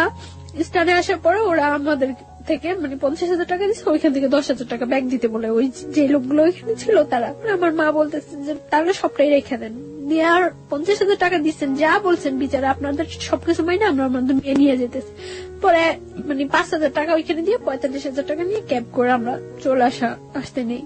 আমি মানে যতক্ষণ পর্যন্ত ওই এলাকাটা দেখা গেছিল ততক্ষণ পর্যন্ত তাকাইছিলাম যে হয়তো ও একবার পিছনে আসবে, একবার আসবে, আসেনি ও। তারপর যখন আমরা চলে আসি, আসার পর ও আমার ফোন দিয়ে আমার বলে যে একটু কথা বলো আমার সাথে। আমি তখন ইয়ে করি যে আমি আর জীবনে ওর সাথে কথা বলবো না। ও আমার বারে বারে রিকোয়েস্ট করে যে একটু কথা বলো আমার সাথে, একটু কথা বলো। অনেক কান্নাকাটি করতেছে, অনেক কান্নাকাটি করার পর আমি ওর সাথে কথা বলি। আমি ধরে রাখতে পারি না নিজেরে, আমি লুকিয়ে লুকিয়ে ওর সাথে কথা বলি। কথা বলার পর দিন যখন আমি বাড়িতে যাই, আমি প্রচুর অসুস্থ হয়ে যাই। আমি খবর পাই যে ও প্রচুর অসুস্থ হয়ে যায়, ওরা হসপিটালাইজ করতে হয়, আমার হসপিটালাইজ করে বাড়িতে। আমি একবার মেন্টালি সিক হয়ে যাই, পাগলের মতো হয়ে যাই। তো ইমিডিয়েট আমার হসপিটালাইজড করে আইসিইউতে নিয়ে যায়। আইসিইউতে যখন নিয়ে যায় তখন আমার বাবা বলতেছে যে মা তোর কাছে আমার অনুরোধ, তুই ওই ছেলের কথা আর চিন্তা করিস না। কিন্তু আমি পারি না, বারবার ওর কথা আমার মনে হয়। তখন আমার মনে হইতেছে আইসিইউতেও আমি মনে হয় সামনে ওরে দেখতেছি। যখন ওর সাথে ও আমার সাথে যোগাযোগ করে, পরে ওর সাথে আমার আবার কন্টিনিউ কথা হইতে থাকে। তো কিছুদিন পরে তো আমি করতে পারি যে আমি প্রেগনেন্ট। তখন আমি ওরা বলি 7 দিনের মাথায় আমার দুলাভাই নিয়ে আমি আবার ঢাকা আসি। মানে আমি খুব অসুস্থ হয়ে যাই, আমার ঢাকা শিফট করতে বলে। তো আমার দুলাভাই আমার নিয়ে ঢাকা আসে, ওরা আমি ফোন দিয়ে বলি, ও আমার সাথে মিট করতে যায়। আমার দুলাভাইয়ের কাছ থেকে বললে আমার নিয়ে আসে আমার সাথে সারাদিন ঘোরে। ওই দিন আমার নিয়ে কুমিল্লা যায়। তো আমরা ওইখানে থাকি, ওইখানে রাত্রে থাকি। ও বলে যে কিসের ডিভোর্স হয়েছে, এটা তো ডিভোর্সই হয়নি। ও আমারে বলে যে এটা ডিভোর্স হয়নি। ও স্বীকার করে না এটা ডিভোর্স হয়েছে, আমিও মানি না এটা ডিভোর্স হয়েছে। আমরা দুইজনে মেলা, আমি ওরে হলুদ দেই, ও আমার হলুদ দেয়, এবং আমরা ওই দিন বাসর ঘরটা সাজাই সুন্দর করে রুমের মধ্যেই দুইজনে মিলেই ওইখানে আমরা করি। তারপর পরদিন আমি চলে আসার পরে আমার ডাক্তারটাকে দেখে বাড়িতে নিয়ে যায়। তখন আমার মানে যাওয়ার সময় আমার দুলাভাইয়ের সাথে কথা বলে। আমার মনে আছে ও ওই দিন কি পরিমাণ কান্না করে, ও আমার দুলাভাইয়ের কাছে হাত জোর করে রিকোয়েস্ট করে যে যাতে আমার কোনো কিছু না করে, ও আমার নিয়ে আসবো। অনলি কোরবানির ঈদ পর্যন্ত ও সময় চায় দুলাভাইয়ের কাছে, হাত জোর করে রিকোয়েস্ট করে। পরে আমার দুলাভাই কিছুতেই এটা আর করবো না। পরে যখন মানে দেখছি যে আমার ফ্যামিলি থেকে আর কোনো সাপোর্ট নাই ওর ইয়েতে, তখন আমি আরো সিক হয়ে যাই, একেবারে পাগলের মতো হয়ে যাই। বাসায় মেন্টালি এতটা হয়ে যায় যে আমি যে আমার নিজের ক্ষতি করতেছে ওইটাও আমি তখন ফিল করতেছি না। আমি যখন ওর সম্বন্ধে আমি সব সময় ঘরে এক কোনায় একটা বদ্ধ ঘরের মধ্যে দরজা বন্ধ করে অন্ধকার ঘরের মধ্যে এক কোণে বসে থাকি, এবং কেউ কিছু বললেই আমি নিজের মাথা নিজের ওয়ালের সাথে করতেছি, হিট করতেছি নিজের মাথা, আমার শরীর মাথা ফুলে টুলে যায়। এবং আমি তখন ড্রাগ নেওয়া শুরু করি। বাসায় আমার ব্যাগে অনেকগুলো প্যাথেটিন নিয়ে যাই আমি যাওয়ার সময়। মানে আমি কিছুতেই ওর নামাইতে পারতেছি না। তারপর যখন দেখা গেছে যে আমি এরকম সিক হয়ে গেছি, একেবারে মেন্টালি এক কথা পাগল হয়ে গেছি, তখন আমার দুলাভাই বলে যে না, ওর উপরে আর কোনো টর্চার করার দরকার নেই, প্রেশার ক্রিয়েট করার দরকার নেই। যেহেতু ওই ছেলেও যাচ্ছে ওর সাথে সম্পর্ক রাখার জন্য, ওই ছেলে যদি না চেত তাহলে আমি ওর কোনো সাপোর্ট করতাম না। ছেলে যেহেতু নিজে আমার কাছে হাত জোর করে কাইটা অনুরোধ করছে, সো থাকুক, ওর মতো থাকতে দেন। ছেলে তো বলছে কোরবানি ঈদের পরে ওরে নিয়ে যাবো। তো এর মধ্যে তখন তো আমি ওর জানে আমি প্রেগনেন্ট, আমি ওরে বলি প্রেগনেন্ট। আমি আবার ঢাকা আসি ওর সাথে দেখা করার জন্য, আবার ঢাকা আসি, ওর সাথে দেখা হয়, কথা হয়। তো আমি ওই দিন বলি যে আমি আর বাড়িতে যাব না। তো বলে যে যতটা কষ্টই হোক তোমার কোরবানি ঈদ পর্যন্ত ওইখানে থাকতে হবে, ঈদের পরে আমি তোমার নিয়ে আসবো। আমার যাই হোক, যদি আমার ফ্যামিলি থেকে সাপোর্ট না করে আমি তোমার নিয়ে বাইরে থাকবো। তো এই কথা হয় ওর সাথে। তারপর এভাবে চলতে থাকে কোরবানি ঈদ পর্যন্ত। আমি ওর সাথে কন্টিনিউ কথাবার্তা বলি। এর মধ্যে আমার মাও মাঝে মাঝে ওর সাথে কথা বলে জিজ্ঞাসা করে যে তুমি কি করবা, কেন তুমি এইভাবে সম্পর্কটা আগে নিতেছো, যা হয়েছে ওইখানেই ফিনিশড করে দিতা। তো ও বলতেছে না মা, আমার পক্ষে ওরে করা সম্ভব না, আমি ওরে নিয়ে আসবো। তখন আমার মা ওরে বলতেছে তুমি ওরে নিয়ে আসবা, হয়তো দেখা গেছে 2-4 মাস তুমি ওরে নিয়ে থাকতেছো, তারপরে তোমার ফ্যামিলির কেউ তোমার করলো, তুমি তোমার ফ্যামিলির টানে চলে যাবে আবার, তখন ওর কি হইব। পরে বলতেছে না, কখনোই এরকম করবো না আমি আর। তো এইভাবে করতে থাকে। কোরবানি ঈদের পরে ও আমাদের বাড়িতে যায়। তখন তো 1 মান্থ ওভার হয়ে গেছে আমি প্রেগনেন্ট। হ্যাঁ, ও আমাদের বাড়িতে যায়। পরে আমি কেউ জানাই না বাড়িতে এই ব্যাপারটা যে আমি প্রেগনেন্ট। তখন আমার বাড়িতে যাওয়ার পরে যেভাবে একটা গেস্ট আসলে যা করা হয় ঠিক ওর সাথে ওই ব্যাপারটাই খুব সুন্দর ব্যবহার করছে সবাই। সকালবেলা ব্রেকফাস্ট করতে দেওয়া হয়েছে, নাস্তা টাস্তা করতে দেওয়া হয়েছে, তো ওর জন্য পিঠা টিঠা অনেক কিছু করা হয়েছে। তারপরে ওরে মানে আমার দুলাভাই জিজ্ঞাসা করছে যে তুমি কি করতে চাও এখন, আমরা কি নতুন করে তোমাদের বিয়ের অ্যারেঞ্জ করবো, তোমার বাড়িতে জানাবো, তোমার বাসায় জানাবো তুমি যে এখানে আসছো, না কি করবো। ও বলতেছে না কিছু করে না, আমার আর অল্প কটা দিন সময় দেন, আমি ওরে নিয়ে যাবো। ভাইয়া বললো তাহলে তুমি এখানে থাকতে পারবে না, দেখো ওদের তো ভাইও নাই, এ বাসা থাকলে কে কি মিন করে, তাহলে বেটার হয় তুমি চলে যাও, তুমি যখন তোমার সময় হবে তখন তুমি আইসো। পরে সবার মন খারাপ হয়ে যায় যে কি বললো ছেলেটা, এতদিন পর্যন্ত ছেলেটা আমাদেরকে একটা কথা করে রাখছিল, এখন কি বললো। তারপর আমি ওরে জিজ্ঞাসা করি যে তুমি করো, তখন ও আমার বলতেছে যে আমার আর অল্প কটা কিছু দিনের সময় দাও। তারপর ও দুপুর বেলা যখন ও চলে আসে, ভাইয়া ওরে মানে আসার ভাড়াটা পর্যন্ত দিয়ে দেয়। মানে ওর সাথে এরকম ভদ্র আচরণ করছে যে ওর বাসায় যে আমাদের সাথে কি বিহেভটা হয়েছে ওরা কেউ ইয়ে করে নেই, সবাই শুধুমাত্র আমার দিকে তাকায়। তখন কিন্তু আমরা সবাই বলছিল, দেখো তুমি যে ছায়া এখন যদি তুমি শক্ত হও তাহলে কিন্তু আমরা এখন কিছু করতে পারি। ওরা আটকে রেখে কিন্তু ওর বাড়িতে ফোন দিয়ে ইয়ে করতো। আমি বলছি ইম্পসিবল, ও তো বলে আসেনি যে ও আমরা বিয়ে করতে আসতেছে। তো আমি ওরে সেফলি ওইখান থেকে যেভাবেই হোক সেফলি যতটা ইয়া হয়েছে আমার উপরে হয়েছে, ব্লেম যা হয়েছে আমার উপরে হয়েছে, আমি ওরে সেফলি পাঠিয়ে দিছি। তখন আমি ওরে বলছি যে কি করবা। তো আসার পর 2-3 দিন খুব তোর জোর বাসা টাসা দেখতেছে, ও আমার নিয়ে আসবো। হঠাৎ করে একদিন বলতেছে যে আমার পক্ষে তো পসিবল না। কি বললা এটা? যেটা একবার ভেঙে গেছে যাইতো, তখন আমি পাগল হয়ে যেতাম, যা হয়ে যেতাম, তখন ইয়ে হয়ে যেত, আমার ফ্যামিলি আমার নিয়ে আসছে। এখন তুমি এটা কি বললা? পরে আবার বলতেছে যে না ঠিক আছে। তো এখন তো দিন যাইতেছে, আমার বাসায় জানাজানি হয়ে যায় যদি যে আমি প্রেগনেন্ট, তাহলে তো একটা প্রবলেম। হয়তো আমার বাসায় জানাজানি হয়ে গেলে ওর বিরুদ্ধে যে কোনো একটা অ্যাকশন নিবে, সেটা আমার মনের মধ্যে আরো একটা ভয় কাজ করতেছে। আমি আসলে অনেক বেশি থান্ডার্ড হয়ে গেছিলাম। আমার মনে হচ্ছে আমার লিসনাররা ভাববে যে আমি এখানে নাই। আমি ওর কান্নার শব্দ শুনে আসলে অনেক বেশি থান্ডার্ড হয়ে গেছে, আমার নিজের চোখে পানি চলে আসছে, আমি আসলে কথা বলতে পারছিলাম না। গল্পের একেবারে শেষের দিকে আমরা চলে এসেছি। আমি কিছু কোশ্চেন আপনাকে করতে চাই। প্রথম প্রশ্নটা হচ্ছে, আপনি কয় মাসের প্রেগনেন্ট এই মুহূর্তে? 4 months। মানে what's your decision about your baby? আমি আমার বেবিটা রাখতে চাই। By at any cost? Any cost. যদি আপনার হাজবেন্ড ডিভোর্স দিয়ে দিয়েছে এবং ওটাই যদি বলবৎ থাকে, তাহলেও কি আপনি আপনার বেবিটা রাখতে চান? তাহলে কিভাবে সম্ভব? ওকে। ও আচ্ছা, আর আরেকটা যেটা, সেটা হচ্ছে যে আপনার প্রথম হাজবেন্ড আর পরবর্তীতে যোগাযোগ করেনি? না, ওর সাথে পরবর্তীতে ও আর কোনো যোগাযোগ করেনি, কোনো কিছু হয়নি। আর ওর সাথে ওকে ডিভোর্স দিয়ে দিয়েছে? হ্যাঁ, ওর সাথে আমার ফ্যামিলি থেকে হ্যাঁ, যখন ফার্স্টলি আমার বাড়িতে নিয়ে যায় তখনই ওর সাথে কার্ডশিট করে দিয়েছে। সেকেন্ড হাজবেন্ড যে ছিল তার সাথে এখন বর্তমান কতদিন যাবত আপনার যোগাযোগ হয়নি? এখন এই শুক্রবার থেকে হচ্ছে না। লাস্ট এর মধ্যে আমি যখন আপনাদের কাছে ফোন করছিলাম তার কিছুদিন গ্যাপ ছিল, তারপর আবার আমার কাছ থেকে 1 সপ্তাহ সময় নিছিল।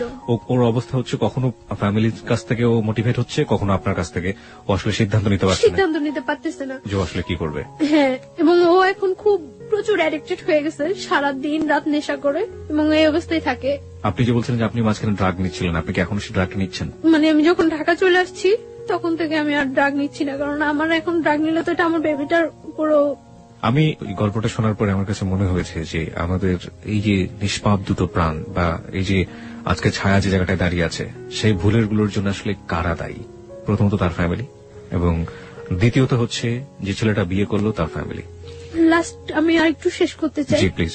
যেদিন আমি ঢাকা আসছি ওই দিন ও আমার ভোরবেলা আনতে গেছে, আনার পর ভোরবেলা আসিনি আমার একটা হোটেলে উঠছে, উঠার পরে 1টা পর্যন্ত আমরা হোটেলে ছিলাম। তখন ওর সাথে আমার সাথে হাজবেন্ড ওয়াইফ রিলেশন কন্টিনিউ হচ্ছে, কারণ ও বিলিভ করে না ওর সাথে আমার ডিভোর্স হয়েছে, আমিও বিলিভ করি না। আর তাছাড়া তো আমি তো প্রেগনেন্ট। তারপরে আমার একটা জব নিছি আমি হসপিটালে, ওইখানে বাসা টাসা নিয়ে উঠছি। তো ওইখানে যাতায়াত করে যাচ্ছে আসছে ইয়ে করছে এইভাবে। এখন তো 3 মাস ওভার হয়ে গেছে। তো আমি বললাম যে এইভাবে তো হচ্ছে না, কারণ আমাদের মধ্যে আরেকটা লাইফ আছে, আরেকটা জীবন বাড়তেছে।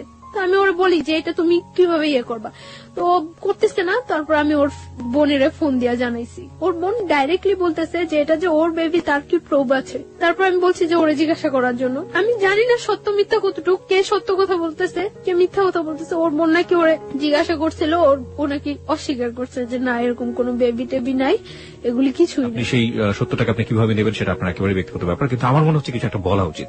সেই বলার জায়গাটা থেকে আমি যেটা বলতে চাই, আপনার যাকে আপনি লাভ করেন, আপনার হাজবেন্ড, আপনার প্রিয় মানুষ, তার প্রতি শ্রদ্ধা রেখে, আপনার ভালোবাসার প্রতি শ্রদ্ধা রেখে আমি যেটা বলতে চাই, সে যে কাজটা করেছে মহা অন্যায় করেছে। প্রথম কথা হচ্ছে এটা কেন করেছে? আপনাকে যখন তার ফ্যামিলির চাপে ডিভোর্সের মতো কাজটাই করলো এবং বললো যেটা ম্যানেজ হয়ে যাবে, সেটা ম্যানেজ করে এত বড় গর্হিত অপরাধ সে যখন করতে পারলো, তখনই কিন্তু আপনার ধারণা নেওয়া উচিত ছিল যে এই ছেলেটাকে দিয়ে আপনি এত বড় রিস্ক লাইফে নিতে পারবেন না। 1, 2 নাম্বার হচ্ছে আপনি এখনো তার আশা করে আপনি বেবিটাকে আপনার পেটের মধ্যে বড় করছেন, আপনার শরীরের মধ্যে বড় করছেন। আপনি কিন্তু প্রথম মেসেজটা পেয়ে গিয়েছেন যে তাকে নিয়ে আপনি আসলে কতটা শক্তিভাবে দাঁড়াতে পারেন, কিন্তু আপনার ভালোবাসা সম্পূর্ণ অবুঝ, এবং সেই জায়গাটা থেকে আপনি এখন, আমরা যতই বুঝেন এখন আপনি বুঝবেন না। তবে আমিও চাইবো না, কোনোভাবেই চাইবো না, আমি ব্যক্তি মানুষ হিসেবে চাইবো না যে আপনার এই বেবিটা নষ্ট হয়ে যাক, আপনার এই বেবিটা পৃথিবীতে না আসুক, কোনোভাবেই চাইবো না। এবং কিন্তু আপনি মানুষ হিসেবে যে বাস্তবতা ফেস করেছেন, আপনার বেবি পৃথিবীতে আসার পরে কোন বাস্তবতা ফেস করবে সেটা আমরা একেবারেই অনিশ্চিত। আর আমি সুইসাইড অ্যাটেন্ড করছিলাম, সুইসাইড অ্যাটেন্ড করার পর ও আবার আমার কাছে গেছিল, যে আমার বলতেছিল যে যাই হোক এই বেবিটা নষ্ট করা যাবে না, আর এই বেবিটা ওর পরিচয় বড় হইব। কিন্তু গতকালকে আমার ওর বোনের সাথে কথা হয়েছে, ওর বোনের নাকি ও বলছে যে না ওর কোনো বেবি নাই, ও আমার মতো মেয়েরা নাকি ঘরে নিতে চায় না। অথচ একটা সপ্তাহ আগে গত শুক্রবার, এই শুক্রবার আগের শুক্রবার ও আমার কাছ থেকে যখন যায়, আমার বাসা থেকে যখন যায় তখন ওর রিকোয়েস্ট করে যায়। এই শুক্রবার ওর সাথে আমার সাথে ফোনে কথা হয়েছে। ওকে, আপনি আমাকে একটু বলবেন যে ওর ফ্যামিলি কাছে কি ও কি ধরনের বাধা? ওর ফ্যামিলি কি ওকে ত্যায্যপুত্র করে দিতে পারে বা এরকম কিছু কি? আমি জানি না ওর ফ্যামিলি থেকে ওরা কি করবো না করবো, আমি এটা ইয়ে করতে পারি না। তবে আমার মনে হয় না কোনো মা কোনো বোন চায় যে তার ভাইটা বা তার সন্তানটা কষ্টে থাকুক, এটা কেউ চায় না। আমি জানি ও আমার অনেক লাভ করে এবং আমার জন্য ওই যে বললাম না এখন 24 ঘন্টা ও শুধু নেশা করে, 24 ঘন্টা। শুধু এটাই বলতে চাই যে যেই ছেলেটা এতটুকু পরিমাণে ইয়ে করে, এটা বোঝা উচিত যে সে আমার কতটুকু লাভ করে। আর শুধু সে একটাই, আমার কাছে ওর একটা চিঠি আছে যে ও যাওয়ার আগে রেখে গেছিল আমার বাসায়। চিঠিটা কি আছে আপনার কাছে এই মুহূর্তে? Give me that letter. আচ্ছা, আপনার অনুমতি পেলে আমরা চিঠিটা পড়তে পারি, রাইট? ওকে, এই চিঠিটা দিয়ে আমাদের গল্পটা শেষ হবে। আমি চিঠিটা পড়তে চাই। ও লিখেছে হচ্ছে আমাকে, প্রথমটা ছিল আমাকে ভুল বুঝো না, ভালোবাসি। তারপর লিখেছে জান জানো আমার সারাটা জীবন কান্না করে কাটাতে হবে। আমি জানি যা করছি সব ভুল, কিন্তু আমি কি করব?